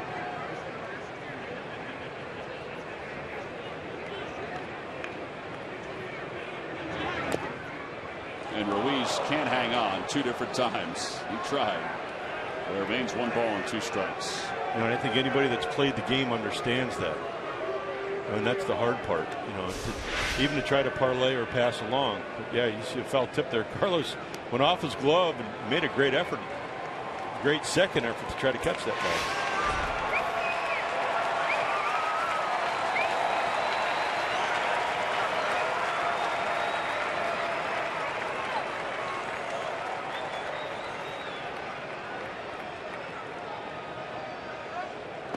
Outside and low, 2 balls and 2 strikes.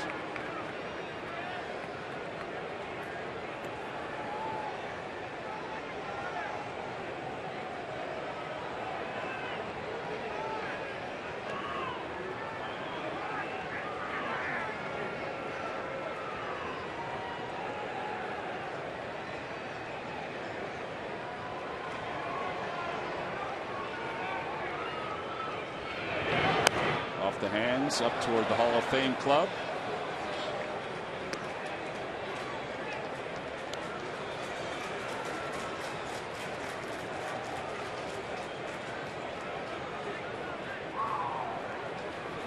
And Roberto had 7 ground ball outs tonight. You know, that's what he needs to do on a consistent basis. You know, that's what frustrates me about him getting thrown out, because he was doing a lot of things that he normally does well. Absolutely. Swing and a miss by Valbuena. Side is retired. 2 ejections here in the top of the 6th inning. After Starlin Castro was hit by a pitch, we'll go to the bottom of the 6th here at Philadelphia.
Dealer.com. Buy Xfinity, your home for the most live sports. And by WB Mason. You can't go wrong when you buy right.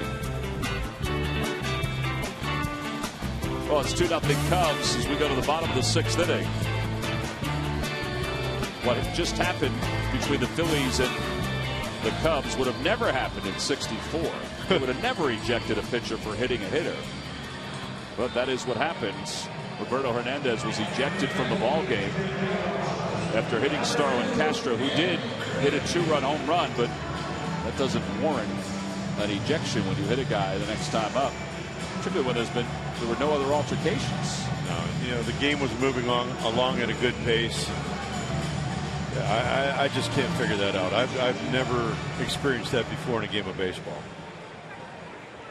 No rationale, no reason behind it.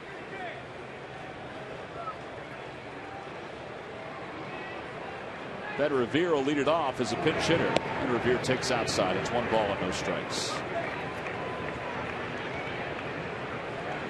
Revere batting for Mario Hollins, who just completed what is now 11 consecutive scoreless innings. Inside corner, 1 ball and 1 strike.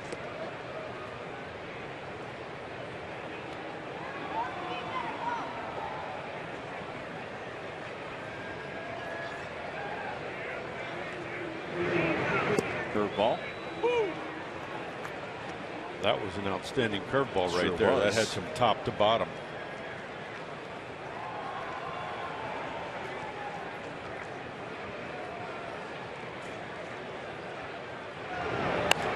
Revere slaps it the other way, and it holds 1-2. Well, before all that stuff was going on, you were talking about 64 with Bunning and Short, and all the innings that they pitched, particularly down the stretch. And people talk about that all the time. They talk about a number of things, whether it be the sweep to the Cardinals or what have you, or those guys working as much as they worked during that time. They were the horses. Swing and a miss. Revere is struck out. The throw to first to finish the strikeout. And that's 6 strikeouts for Arrieta. And you were saying how 2 days rest. I mean, could you, as a guy who didn't overpower hitters, work on 2 days rest? I'd never been asked to do it. I probably would have tried it if I was asked. That's my bullpen day. Why not? I've done it on. I've pitched on 3 days rest a couple times in my career, but never 2 days rest. But I think if you know ahead of time, you can prepare for it. But again, in that era of baseball, that's what they did. Yeah. Tony Gwynn takes a strike. It's 0-1. Gwynn is 0 for 2. He has struck out twice today. Hitless in his last 20 ABs. I think part of the reason of them being able to do that in that era, that's how they prepared. That's how they knew how to play the game, and that's how the game was played during that time. And also part of that was the expectation. If you were to say that you couldn't play or you couldn't pitch, your teammates would be probably riding you as well. I think you also worried about the financial part of it too. If you said no to something back then, there wasn't the stability that there is even now.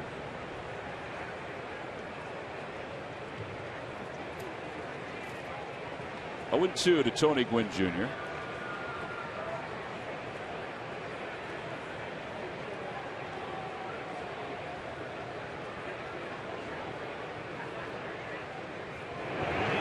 In the dirt, 1 ball, 2 strikes.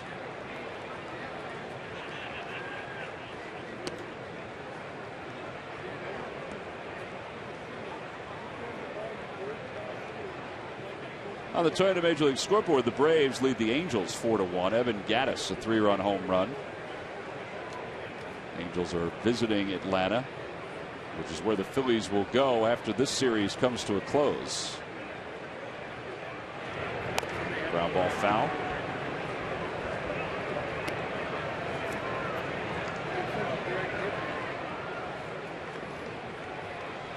Phillies will play 3 in Atlanta, and then they'll go to St. Louis for a 4-game series.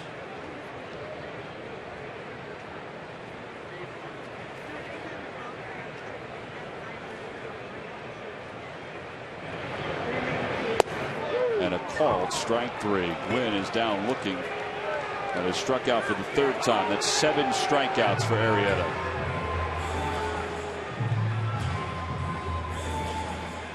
Now, we mentioned earlier that Mark Rippinger was not giving the outside part of the plate. That's changed a little bit over the last couple of innings. Well, again, when you're around the plate, you're going to get the borderline pitches, and that may have been a borderline pitch there that Jake Arrieta got. Now Rollins is up. He's 0 for 2. His quest to become the franchise leader in hits continues, and a curveball drops in there for a strike.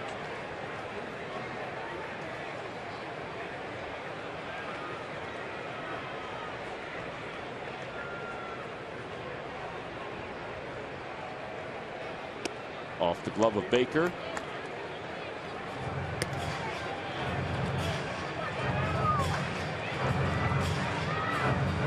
7 strikeouts for Arrieta is a season high. 9 is his career high.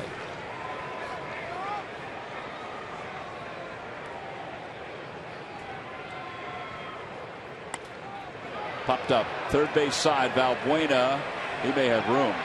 He does, and the side is retired. The Phillies are retired in order here in the 6th inning. Arrieta has been in total control. His team has staked him to a 2-0 lead, and he hasn't needed anything else as we move forward.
Time now for your local Honda dealers game summary. The Cubs lead at 2-0 on a 2-run home run by Starlin Castro.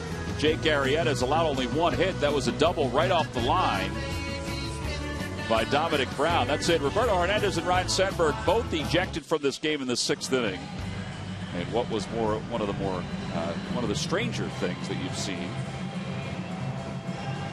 And Jimmy Rollins 0 for 3 in his quest to take over the franchise lead in base hits. 1 away from Mike Schmidt. Ben Revere stays in the ballgame to play center. He pinch hit for Mario Hollins. And Antonio Bastardo will be the new pitcher for the Phillies. He's retired the last 13 batters he's faced, which has dropped his earned run average to 3.34.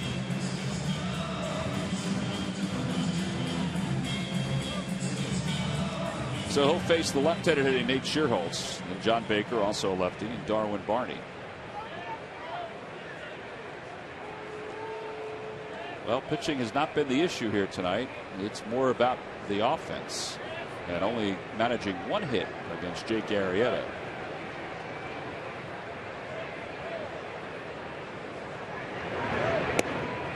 High slider, and it's 1 ball and no strikes. Justin DeFreitas in the bullpen.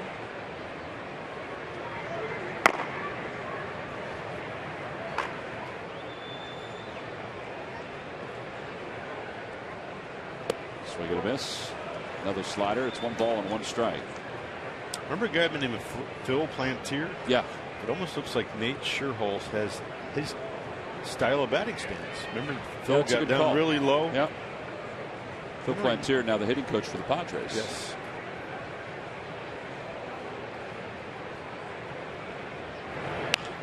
Ground ball foul, and it's 1 ball and 2 strikes. These lucky fans are tonight's Citizen 7. They will each receive a prize pack courtesy of Citizens Bank. Good banking is simple, clear, and personal, and that's helping you bank better. Citizens Bank. Good banking is good citizenship. Yeah, I watched Sherholtz. Matt always talks about if you're going to start low, you need to finish low. And Sherholtz does that. He doesn't jump up. But he's finished with a strikeout looking. And one away here in the 7th.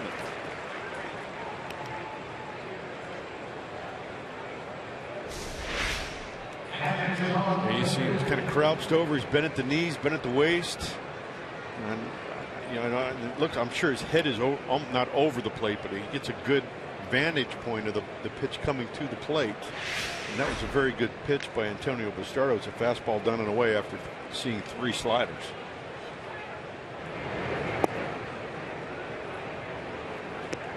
John Baker's 0 for 2. He has struck out and he's grounded out.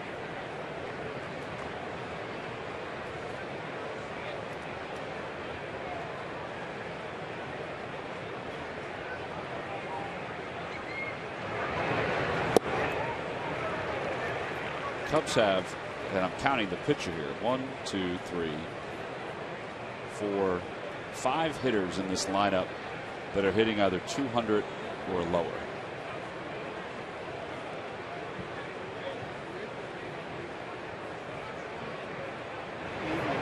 Padres had kind of the same thing going,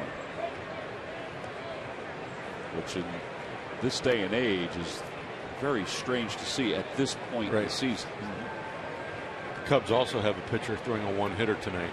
Well, that's part of the reason why it doesn't matter what they're hitting.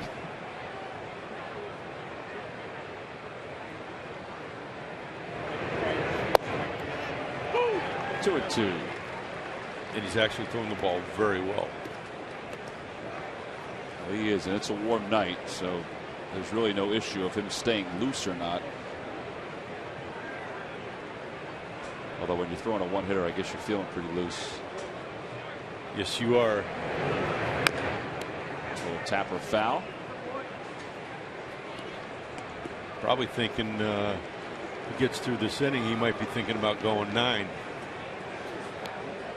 Actually, if I were him, I'd be thinking about it already. How can I economize some pitches here and get to the 9th inning?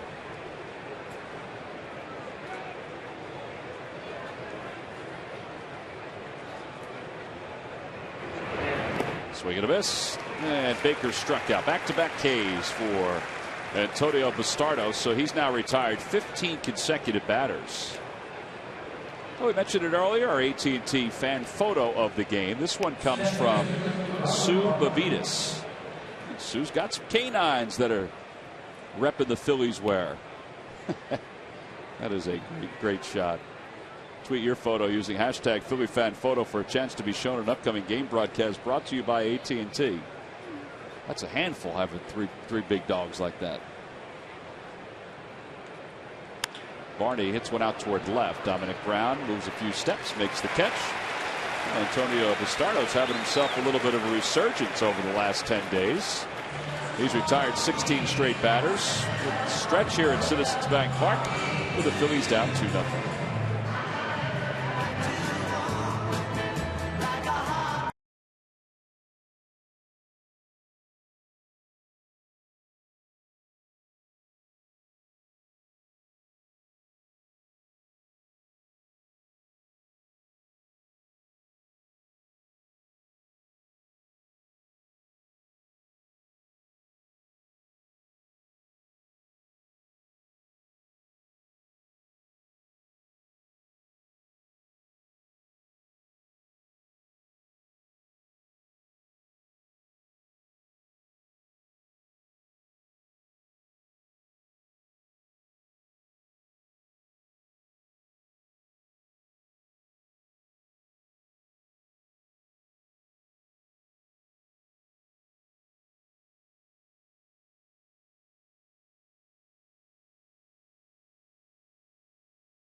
Right here at the ballpark, not a whole lot of offense. This is all about Jake Arrieta, and even Roberto Hernandez for a good portion of this ball game before he was ejected from this game for hitting Starlin Castro. But Arrieta's only allowed one hit. It was the double by Dominic Brown, which just hit the chalk down the left field line. Mark Rippiger, the home plate umpire, is the one who ejected Roberto and Ryan Sandberg. This is why. Ready? Boom. Wow.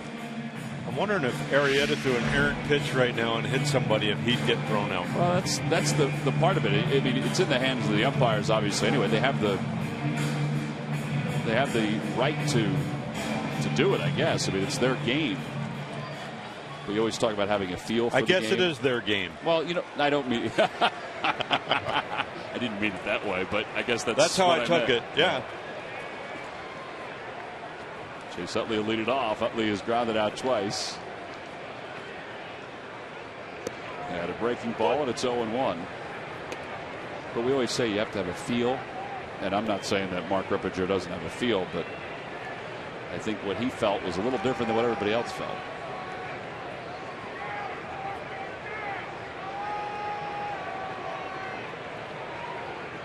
Utley's 0 for 2, both times to Darwin Barney.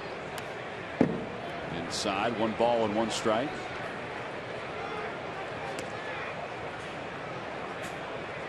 First changeup of the game. Right there. For Arrieta. That was his first changeup. Almost got away from him. Almost hit Chase. And then you would have had your answer. Oh, yeah.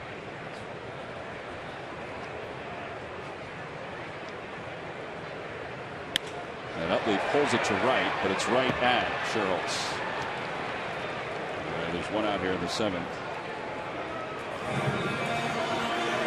Well, the Atlanta Braves will be here to be part of the next homestand for the Phillies. It'll be Friday, Saturday, and Sunday, 4-game series. 2 games on Saturday the 28th, 2:05 and 7:15.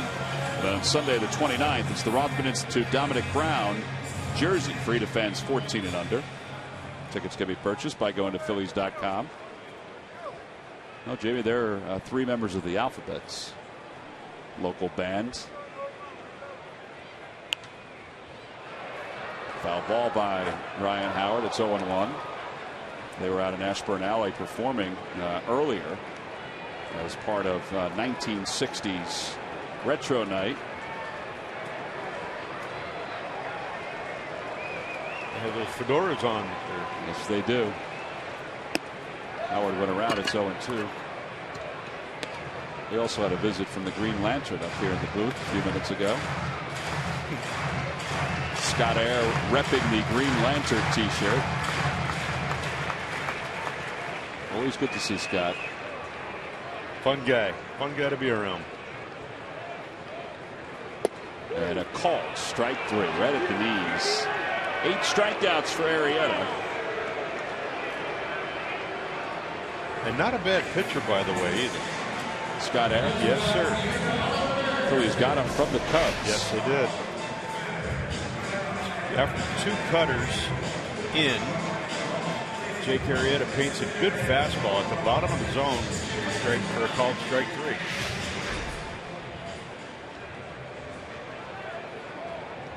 So Howard has struck out. He's 0 for 3. There's a lot of 0 for 3 going around. Marlon Byrd is 0 for 2 with a couple strikeouts. Grounds one toward the hole, backhanded by Castro. His throw to first to get past Rizzo. And Byrd will be safe. They could conceivably give him a hit. He was moving up the line.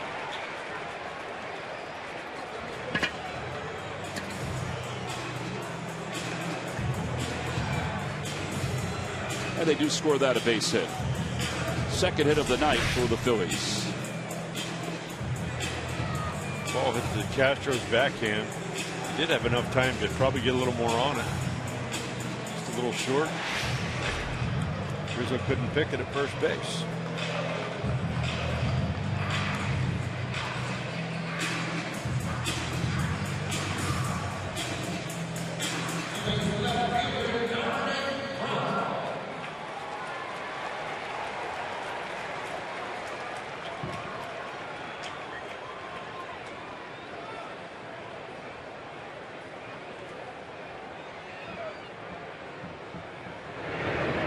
Dominic takes a breaking ball, and it's 0-1.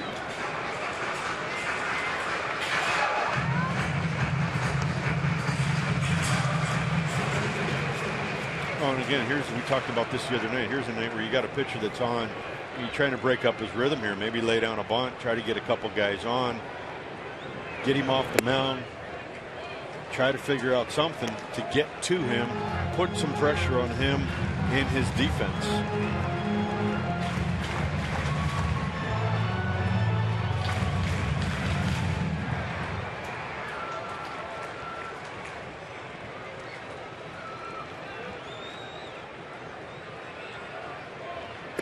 Up high, 2-1.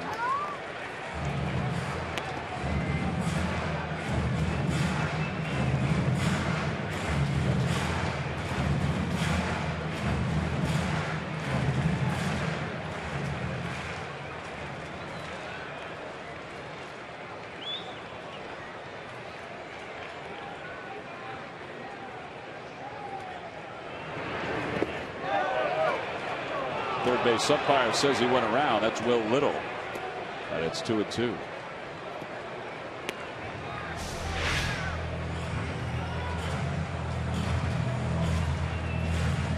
Pretty close. Yeah, it could have gone either way.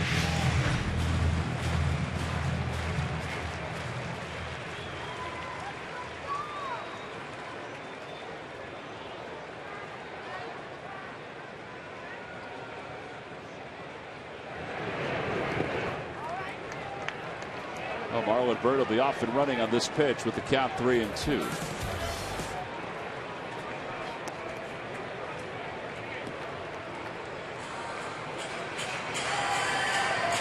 Arrieta's about to throw his 100th pitch of the night with Ruiz on deck. Even though he's only allowed 2 hits, he has 6 full counts here tonight, counting this one. Bird inches off. And the 3-2 pitch. Swing and a miss. And that ties his career high in strikeouts with 9. Phillies lead 1 here in the 7th. We've completed 7 innings here at Citizens Bank Park. A 2-run home run by Starlin Castro is all the Cubs have needed.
Visit your local Delaware Valley Honda dealer or shophonda.com. Buy McDonald's. Any size hot or iced coffee is just $1. McDonald's. Loving it. And buy the Quality Plus Sports Stores. Go further. Well, it's 2-0 Cubs as we go to the top of the 8th inning. That's Mike Ault who's going to pinch hit. Time now for a Hyundai defensive play of the game. And Reed Brignac showed some ups over there at third. Yeah, he did. Nice pitch. It was down, and Brignac went up to catch that ball for the Hyundai defensive play of the game. Well, Reed Brignac's going to be playing third along with Cesar Hernandez for the next week or so. Cody Ashley was scheduled to begin his rehab assignment tonight. with the Lakewood Blue Claws. Going to play for Lakewood this weekend and then play for Lehigh Valley after that. So Mike Alt will lead things off. Alt, big time prospect at one point with the Texas Rangers. He does have 9 home runs. And Antonio Bastardo, who's retired 16 straight batters, gets him to swing through that first pitch. It's 0-1.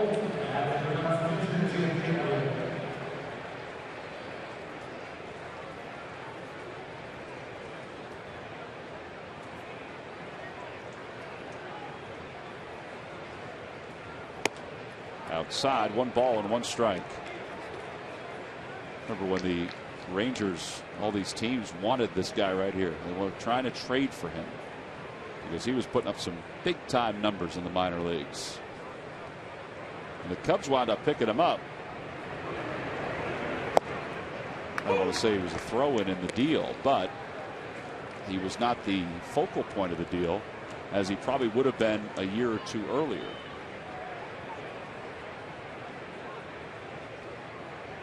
He lets that bat fly when he swings. He sure does. Swing and a miss, and he is retired. 3 strikeouts for Antonio Bastardo, and it's time now for the Major League Notebook. Here's Murph. All right, thanks, Tom. Brought to you by Gwinnett Mercy University. And the Miami Marlins welcome a new leadoff man to their lineup as they welcomed Rafael Furcal back to the major leagues. He had been on the disabled list since 2012. He hasn't played since he was a member of the St. Louis Cardinals. But in that leadoff spot tonight, but 0 for 3 so far for the Marlins is Furcal. And guys, just as the Washington Nationals start to hit their stride, Gio Gonzalez is set also to come off the disabled list. The starter pitched in his 2nd rehab assignment yesterday. He said he is ready to go. He's eligible to come off on Tuesday. They do expect that he'll be coming off on Wednesday and starting for the Nationals Wednesday in their game. So the team that is playing very well in the NL East right now is going to get a little bit stronger next week, guys. Yeah, Murph, right now they're locked in a dogfight with the Cardinals. It's 1-0 in the 5th inning. And Jordan Zimmerman is pitching in that one for the Nationals. But if he's healthy, the way Zimmerman's been pitching and the way Strasburg's been pitching, that is going to help that rotation. Utley will throw out Coghlan, 2 outs. And Ryan Sweeney's due up. The Phillies have really had to use the bullpen tonight with Bastardo and Hollins a little earlier than they expected by maybe a 1/3 of an inning after Roberto Hernandez was thrown out. Although the bullpen's had a little bit of a rest, except for Jonathan, who had pitched, 2 out of 3 games in their previous series and that's the Padres. Because the starters have been going fairly deep. Pitch is down low, 1-0. Justin DeFreitas has been throwing in the pen, and he'll be used if they need him, as Papelbon is stretching behind Rod Nichols.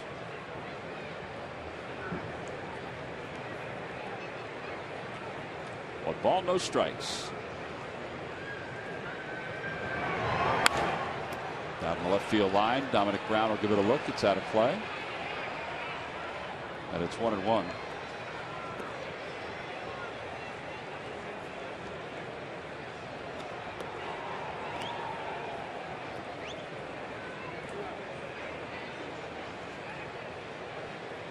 Phillies will have the bottom of the order due up in their half of the 8th inning. Ruiz, Brignac, and Revere.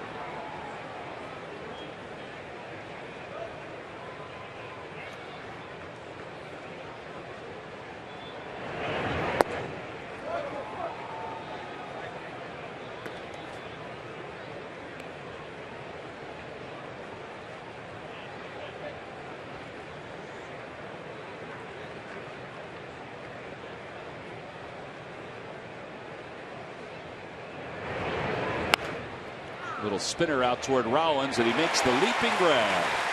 Side is retired in order. 6 up, 6 down for Antonio Bastardo. 7 in a row retired by the Phillies bullpen as we go to the bottom of the 8th.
but they've done enough. Starlin Castro's 2-run home run is the difference. That and the starting pitcher for Chicago, Jake Arrieta, who's now out of the ballgame. But the Cubs have managed only 3 hits. Chris Coghlan, Castro's homer, and Nate Schierholtz. And that is it. But they lead it 2-0 as we go to the bottom of the 8th inning. Now the Cubs into their bullpen. Pedro Strop, the right-hander, will take over for Chicago. It'll be Ruiz, Brignac, and Ben Revere against Strop, who's in his 22nd game. He does have a strikeout per inning pitched, but you can see his ERA is fairly high for a reliever.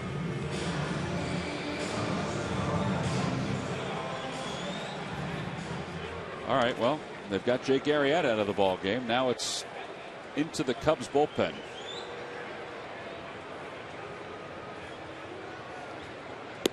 Breaking ball outside, 1 ball and no strikes.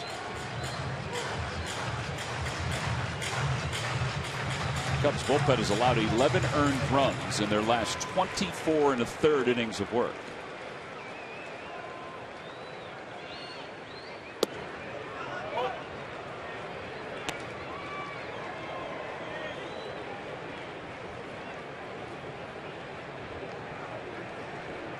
The guy with another pretty good arm, mid-90s fastball, low to mid-80s slider.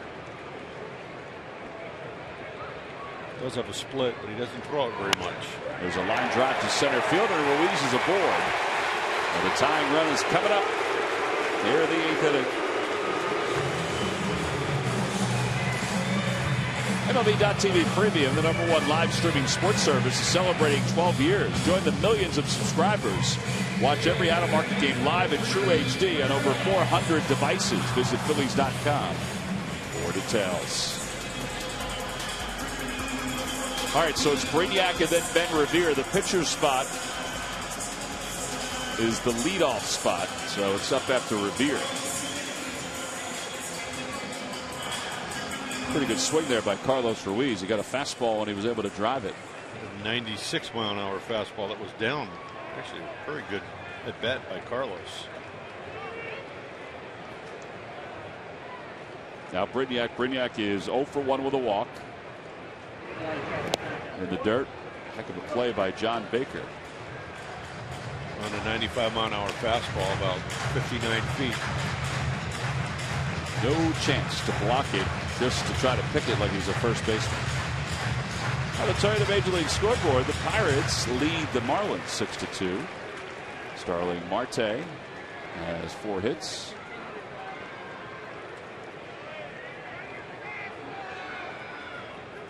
Auto pitch coming to Brignac.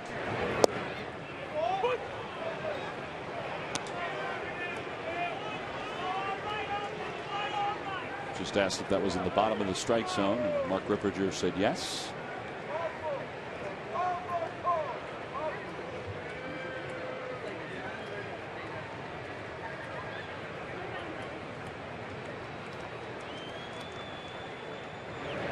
Ooh. That one gets away from Baker. Ruiz will go up to second. That was a wicked slider. A wild pitch, but the count is 1-2 to Brignac. There, after seeing a 97-mile-an-hour slider down and away, sees a slider down and in, almost on his front foot. And we've talked about before, when there's a guy throwing this hard, it's really hard to hit 2 pitches. You know, a 96, 97-mile-an-hour fastball or a hard slider. You almost have to pick one or the other. Well, he got the slider again. This time it was up.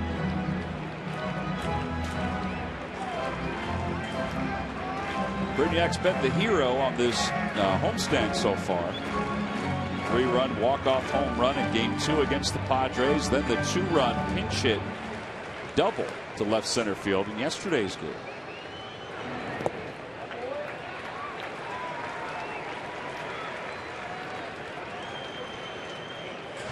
It's one of those situations, maybe 1964, you hope you had a guy like Dick Allen on your team, having a great rookie year, and ended up hitting .318.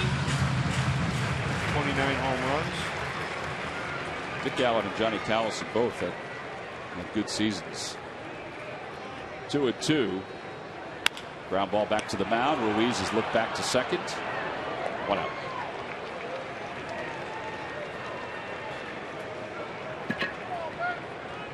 And now Ben Revere, and let's see what Rick Renteria. Now he's going to keep him in there. He's got the lefty Wesley Wright warming up.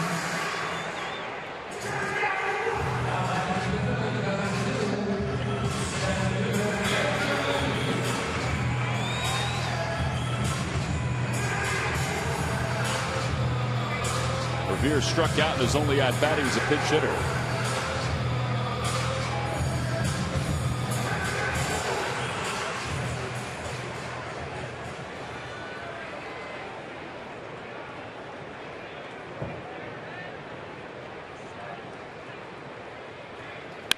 To shortstop.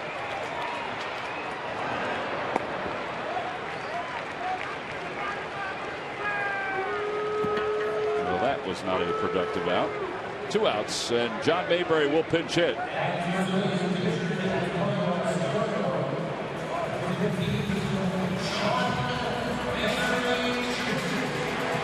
Well, Mayberry has been the Phillies' best pinch hitter. And this is an opportunity where Larry Boa has held on to him. He used Revere earlier.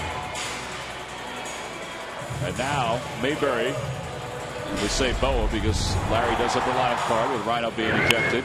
This was yesterday. This capped off the scoring for the Phillies yesterday. Yeah, John Mayberry had a nice day getting the opportunity to get a spot start, play first base, 2 doubles, and a 3-run home run. Big day for John, and hopefully he can continue that sweet swing he's got right now. Well, you see his numbers as a pinch hitter. He's been very good. He has 11 RBIs. 11 of his 16 RBIs as a pinch hitter. Outside, 1-0.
Chopper out towards second. Barney had him played perfectly, and that will do it for the 8th inning. The Phils get a leadoff single from Carlos Ruiz, but he's left in scoring position. So 8 in the books here in Philadelphia. The Phillies trail the Cubs 2-0.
teachers in your community. Vote for the teacher who will represent your team at the 2014 All-Star Game, July 15th on Fox at allstarteachers.com.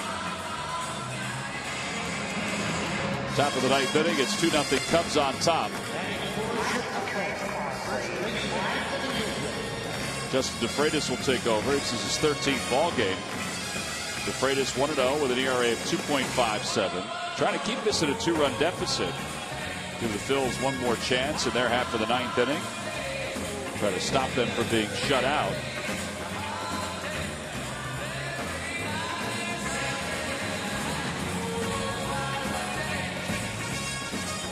Mark Rippinger went out and said something to Justin DeFreitas, and usually. Sure, he issued, or it reminded him there was a warning. A lot of people are wondering, whether those warnings are reported. The way we see it, nothing is usually told to us officially, but you usually just watch the umpire if he points to both dugouts as Rizzo rips one foul, and that's what he did after Roberto Hernandez was ejected and Ryan Sandberg was ejected. He pointed to both dugouts. Part of the protocol is when a new pitcher comes into the game, they need to go out and remind them, or at least mention to them that there is a warning out that's issued, and it's up to me whether I'm going to judge if you eventually hit somebody, what's going to happen. A hanger that's pulled to right, so base hit. Well, and that's part of it too. Roberto being thrown out with 2 outs in the 6th inning was one thing, but in some ways, when that happens, it does change the way a pitcher is going to pitch the rest of the ball game. It shouldn't, but it does. I think in some situations it does. I think again that's to me that's where the umpire should have a feel for the game. And that's what it comes down to, is him having a feel for what's happening in the game, how the pitchers are pitching, what's going on the field, anything going on the benches. Is there a history here? And that's where you're expecting the really good judgment to come into play here. DeFreitas has one sell inside. It's 1 ball and no strikes. And there's nothing wrong with that pitch right there. Even though there's a warning issued, a warning should not deter you from pitching the way you pitch. If it does, usually things are not good things are going to happen. Bad things are going to happen to you.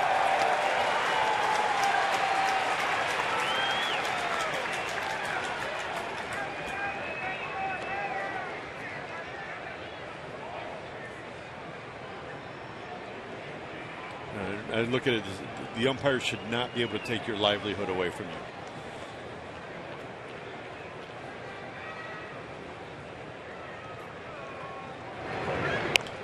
Chop foul, and it's 1-2.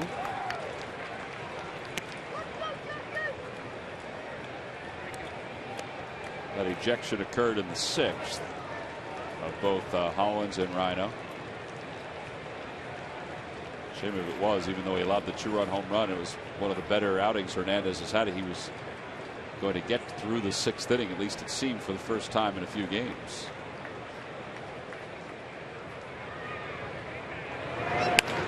This could be 2. Should be 2. Rollins will take it to the bag himself, and a double play.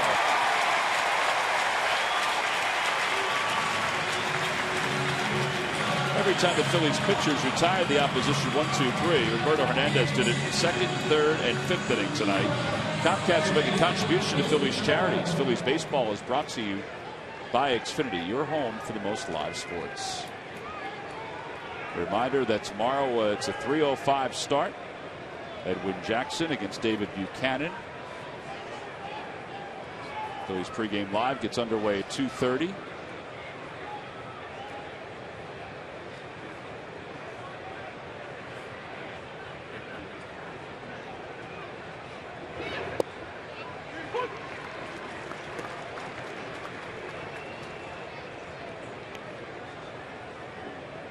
No real worries about what we're going to wear since it's just a normal day. We did have tie-dye shirts today, but then we learned that the tie-dye wasn't in style until the late 60s, early 70s. all the effort, hard work that you put into that. There's a tie. That's it's perfect. I like that one. That one came out better though than the ones that we have. 1 ball and 1 strike to Valbuena. He fouls it back. It's 1-2.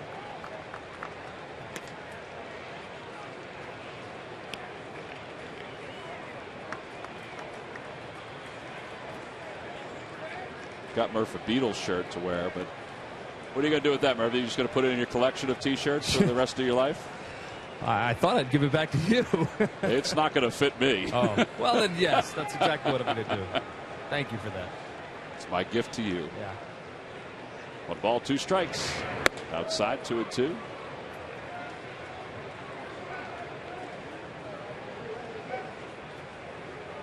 Try to find different shirts that they wore in the 50s. I don't know if you ever watched the show Mad Men, but I watched that show, and they wear the gray suits or the colorful jackets or whatever, or when they're out at the pool or whatever, they wear kind of like these button down Tommy Bahamas that we wear, something like that.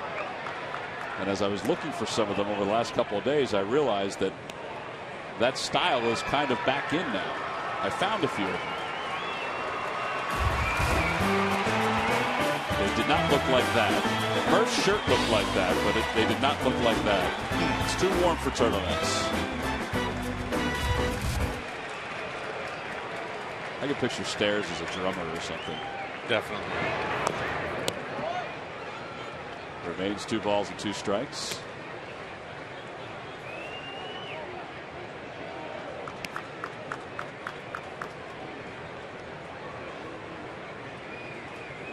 Valbuena is 0 for 3. He's grounded out twice, and he is struck out.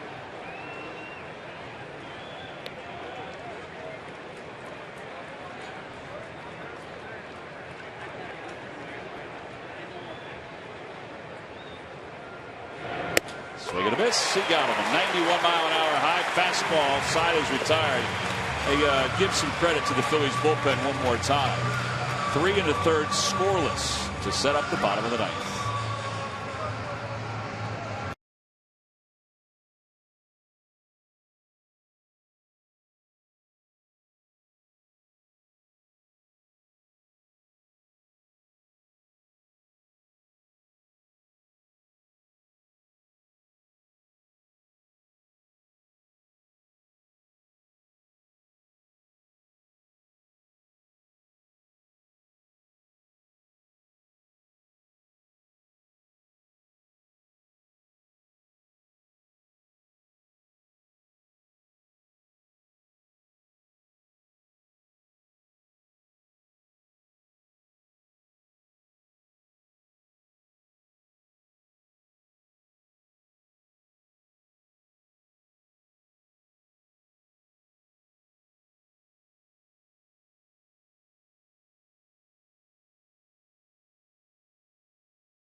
Of the game, and it's the only offense really tonight. Starlin Castro, that was a high sinker, it just never sunk.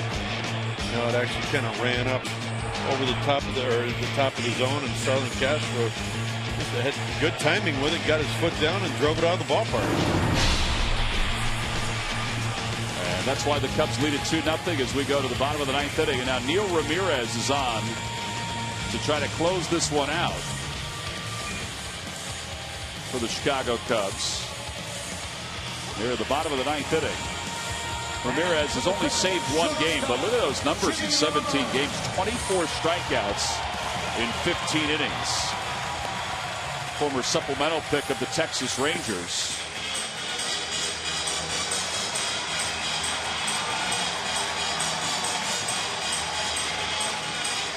Rangers selected him at a high school, and he was supposed to go to Georgia Tech, but they coaxed him into signing with them.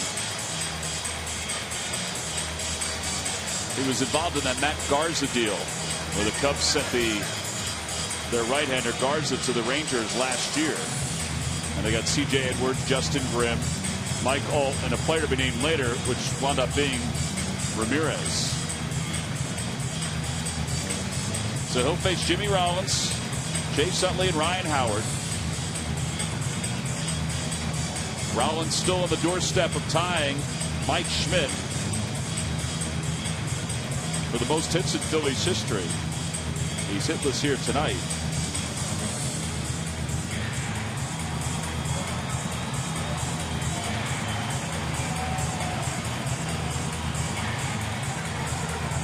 Ramirez has taken an awfully long time to get his warm-up tosses going here.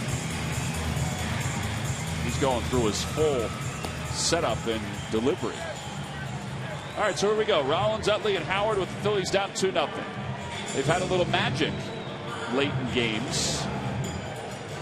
On this homestand, they won a game against the Padres in their final at-bat. Yesterday, Reed Brignac had a 2-run double in the 6th inning that broke a 2-2 tie, and the Phils added on as the night went on.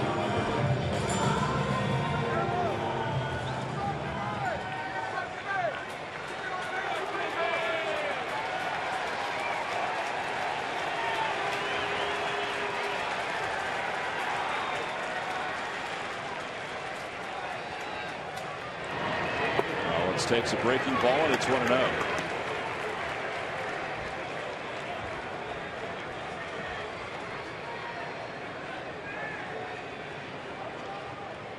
Outfielders are deep all the way around from left to right. Not all the way back, and no doubles. That ball is pulled deep down the right field line. It is off the wall. It's a fair ball. Rollins around second. He's heading to third. Oh, he's going to stop.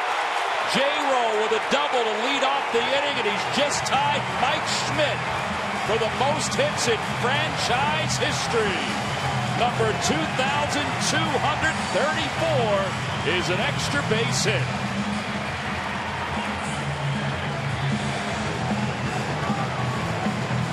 Piece of hitting right there. The ball didn't really hook. It stayed fair and drove it off the wall. Great way to start the bottom of the 9th inning.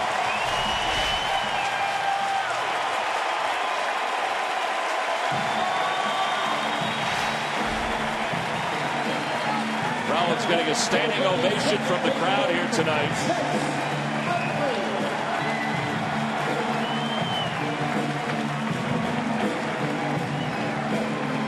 That ball was just fair. So the tying run is coming to the plate. Mike Schmidt watching, smiling.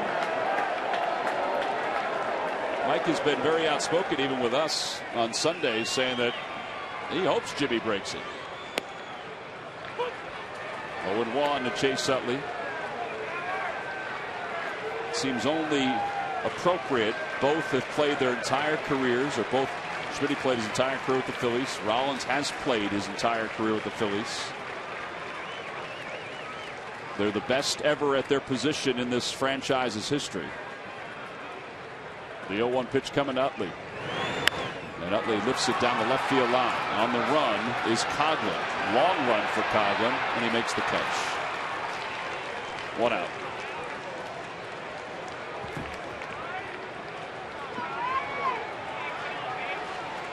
But Ryan Howard is coming up.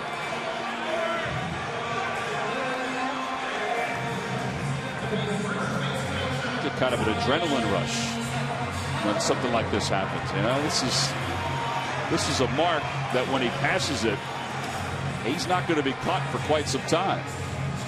It's exciting. And then you think about the work and the effort that's gone into it for both, for Mike and Jimmy. I mean, these are big milestones, and it's taken their whole careers to get to here. When you look at it, you research it. And Ruben Amaro was talking to us about it yesterday. When you look at the numbers, and Jimmy's doing it in far less at-bats than Schmidt. It's remarkable. I just realized I had the great fortune of playing against both of them, and obviously having had the opportunity to play with Jimmy. I mean, Mike Schmidt early in my career, I mean, he was in his prime. Rollins goes, no throw, and he's there standing. He's a guy that you really didn't want to face.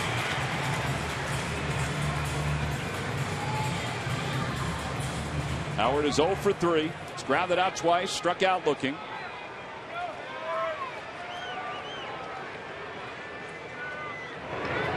Up high, 1-1.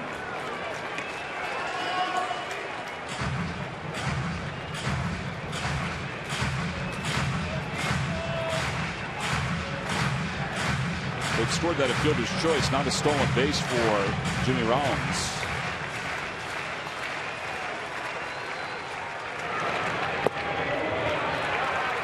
Two and one. This is a guy that has closed before early, in the minor leagues. Not early, but in the minor leagues. But doing it in the big leagues is a little different.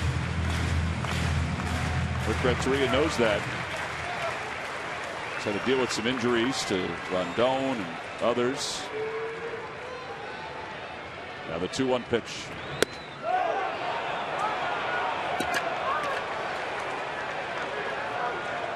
Ripperger called that himself. He didn't ask for help from Will Little, and Howard can't believe that he didn't ask for help.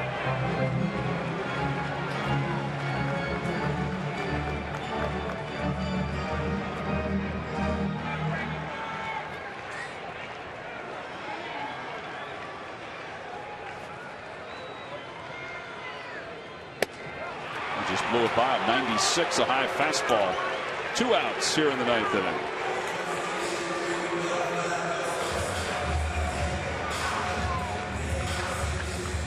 Jimmy Rollins over 3rd. He tied Mike Schmidt for most hits in franchise history. His first hit was a triple. 1,000th hit was a double, or triple, excuse me. 2,000th hit was a double. And tonight, he is a red light player. A double to tie Mike Schmidt. So when he breaks it, at some point, I think it's just going to be a single. May not be. Irregardless of what it is, it'll be a memorable hit. 0-1 to Marlon Byrd.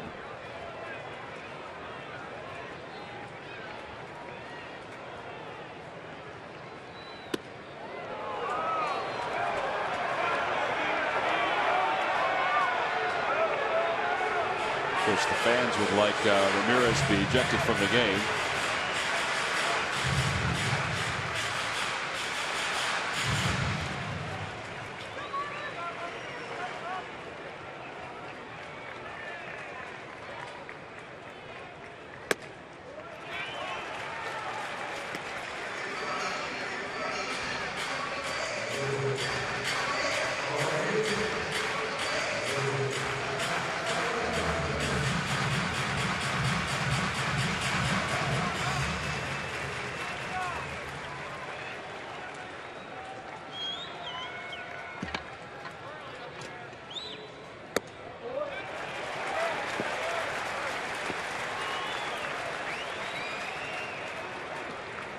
Dominic Brown waits on deck. This guy just fires. Yes, he does. I like the number he has on his back. Goose Gossage.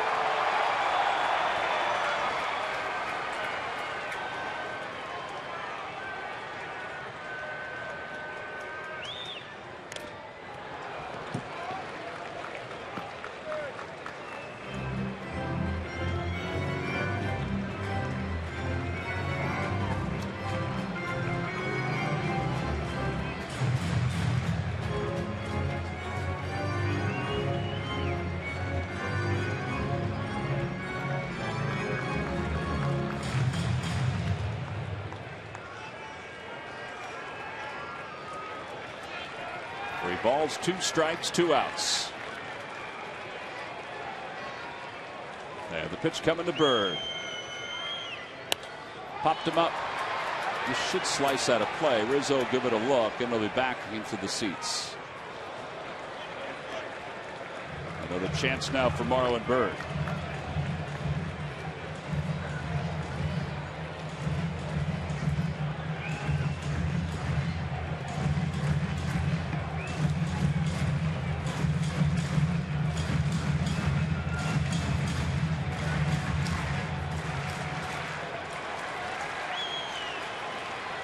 The 3-2 pitch.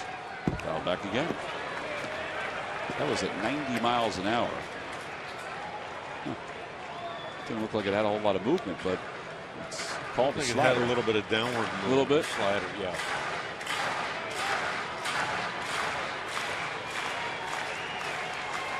I think this kid's pretty amped up right now. I think he threw right through that slider. A spinner. 90-mile-an-hour spinner.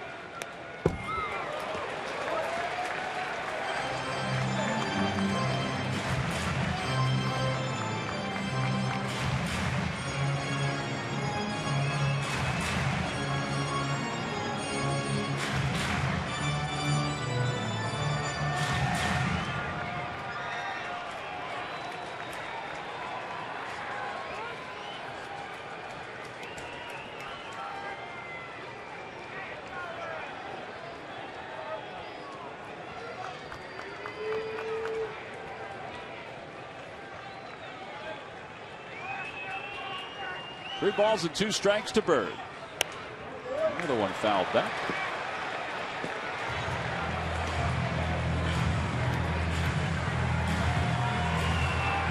Nine pitches so far for Bird. He's fouled 5 off.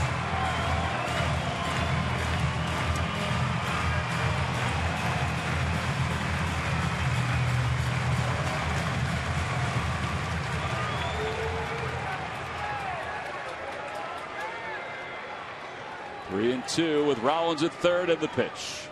And that one is just a bit outside. Tying run is at first. The winning run comes to the plate.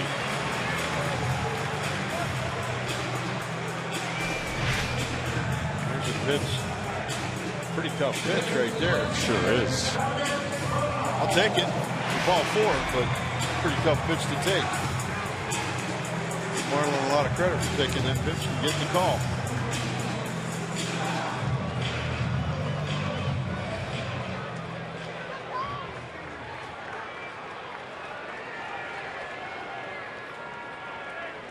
Runners lead off first and third.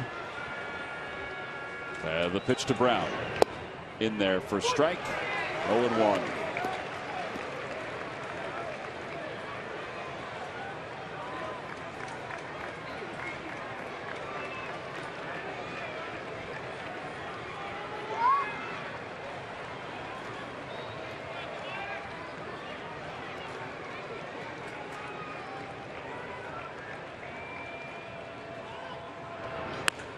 Pull to the right side, and it sneaks into right field, a base hit. Rollins will score. Bird goes to third. It's a 2-1 ball game. An RBI single for Don Brown. He continues to hit with runners in scoring position. And now the tying run is at third. The winning run is at first. And Carlos Ruiz is coming up. Breaking ball right here. It stayed up in the zone a little bit. Dominic was put a good swing on it, pulled it in the hole. They had him play. They were playing him with a little bit of a shift on. Well, Chris Bosio makes the slow strut out to the mound to talk to his young right-hander. Give Marlon Bird a lot of credit for going first to third on that play too. I mean, off the bat he was going hard and actually made it in. He could have gone into third standing up with no throw. Also give Marlon credit for taking that tough pitch to reach first base. Immediately after the game, Ricky Bottalico is standing by to break down the series opener between the Phils and the Cubs. Phillies post-game live presented by Pure Auto Insurance.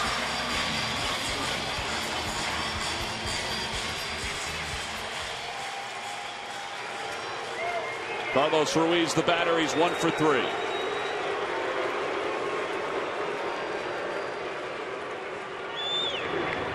Takes a fastball upstairs. It's 1-0. The Cubs do not have anybody up in their pen.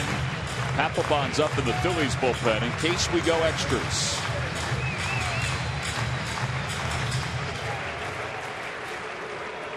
Bird leads off third, Brown off first, and the 1-0 pitch. At the knees, and it's 1-1. Reed Brignac who knows a thing or two this year about being a hero.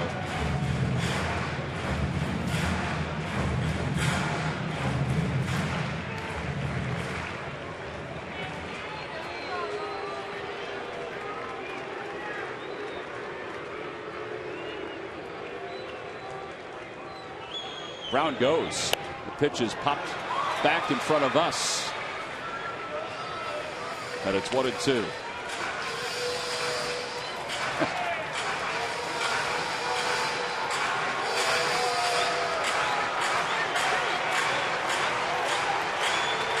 Kind of like that. Put him in motion. I do too. I don't know if the Cubs were even paying attention to him.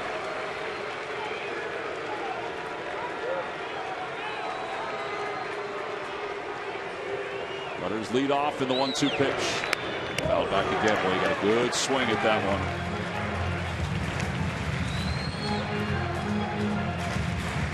Well, they have really forced Ramirez to throw some pitches. 25 in this inning. They say that last out's the hardest one to get.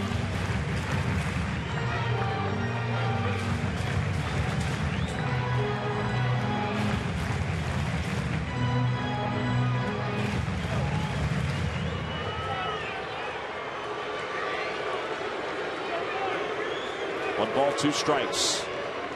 Brown goes. The pitch is a called strike 3, and the ball game is over. Ramirez drops the hook on Carlos Ruiz, and the Cubs win it 2-1 to take game 1 of this 3-game series. Now the Phillies did make some noise here in the 9th inning. After a leadoff double by Rollins, an RBI single several batters later by Dominic Brown made it a 1-run game.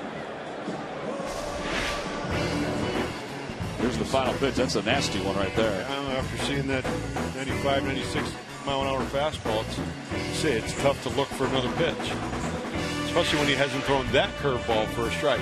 So the save for Ramirez, Starlin Castro's 2-run home run, does wind up being the difference in this ball game. But our Chevrolet player of the game was the starting pitcher for the Cubs. He was really good. We've seen him a lot, and this is the second straight outing against the Phillies where he was in commands. He had everything working. He had the cutter working. He sure did. He used the cutter in the right spots. Spotted his curveball as well. And early in the game, he used his fastball. Set all of his pitches up by establishing his fastball early. You see some good fastballs down, backdoor cutters. He had 3 quality pitches working tonight. Well, he's our Chevrolet player of the game. He matched his career high in strikeouts with 9. Cubs take game 1, 2-1 over the Phillies.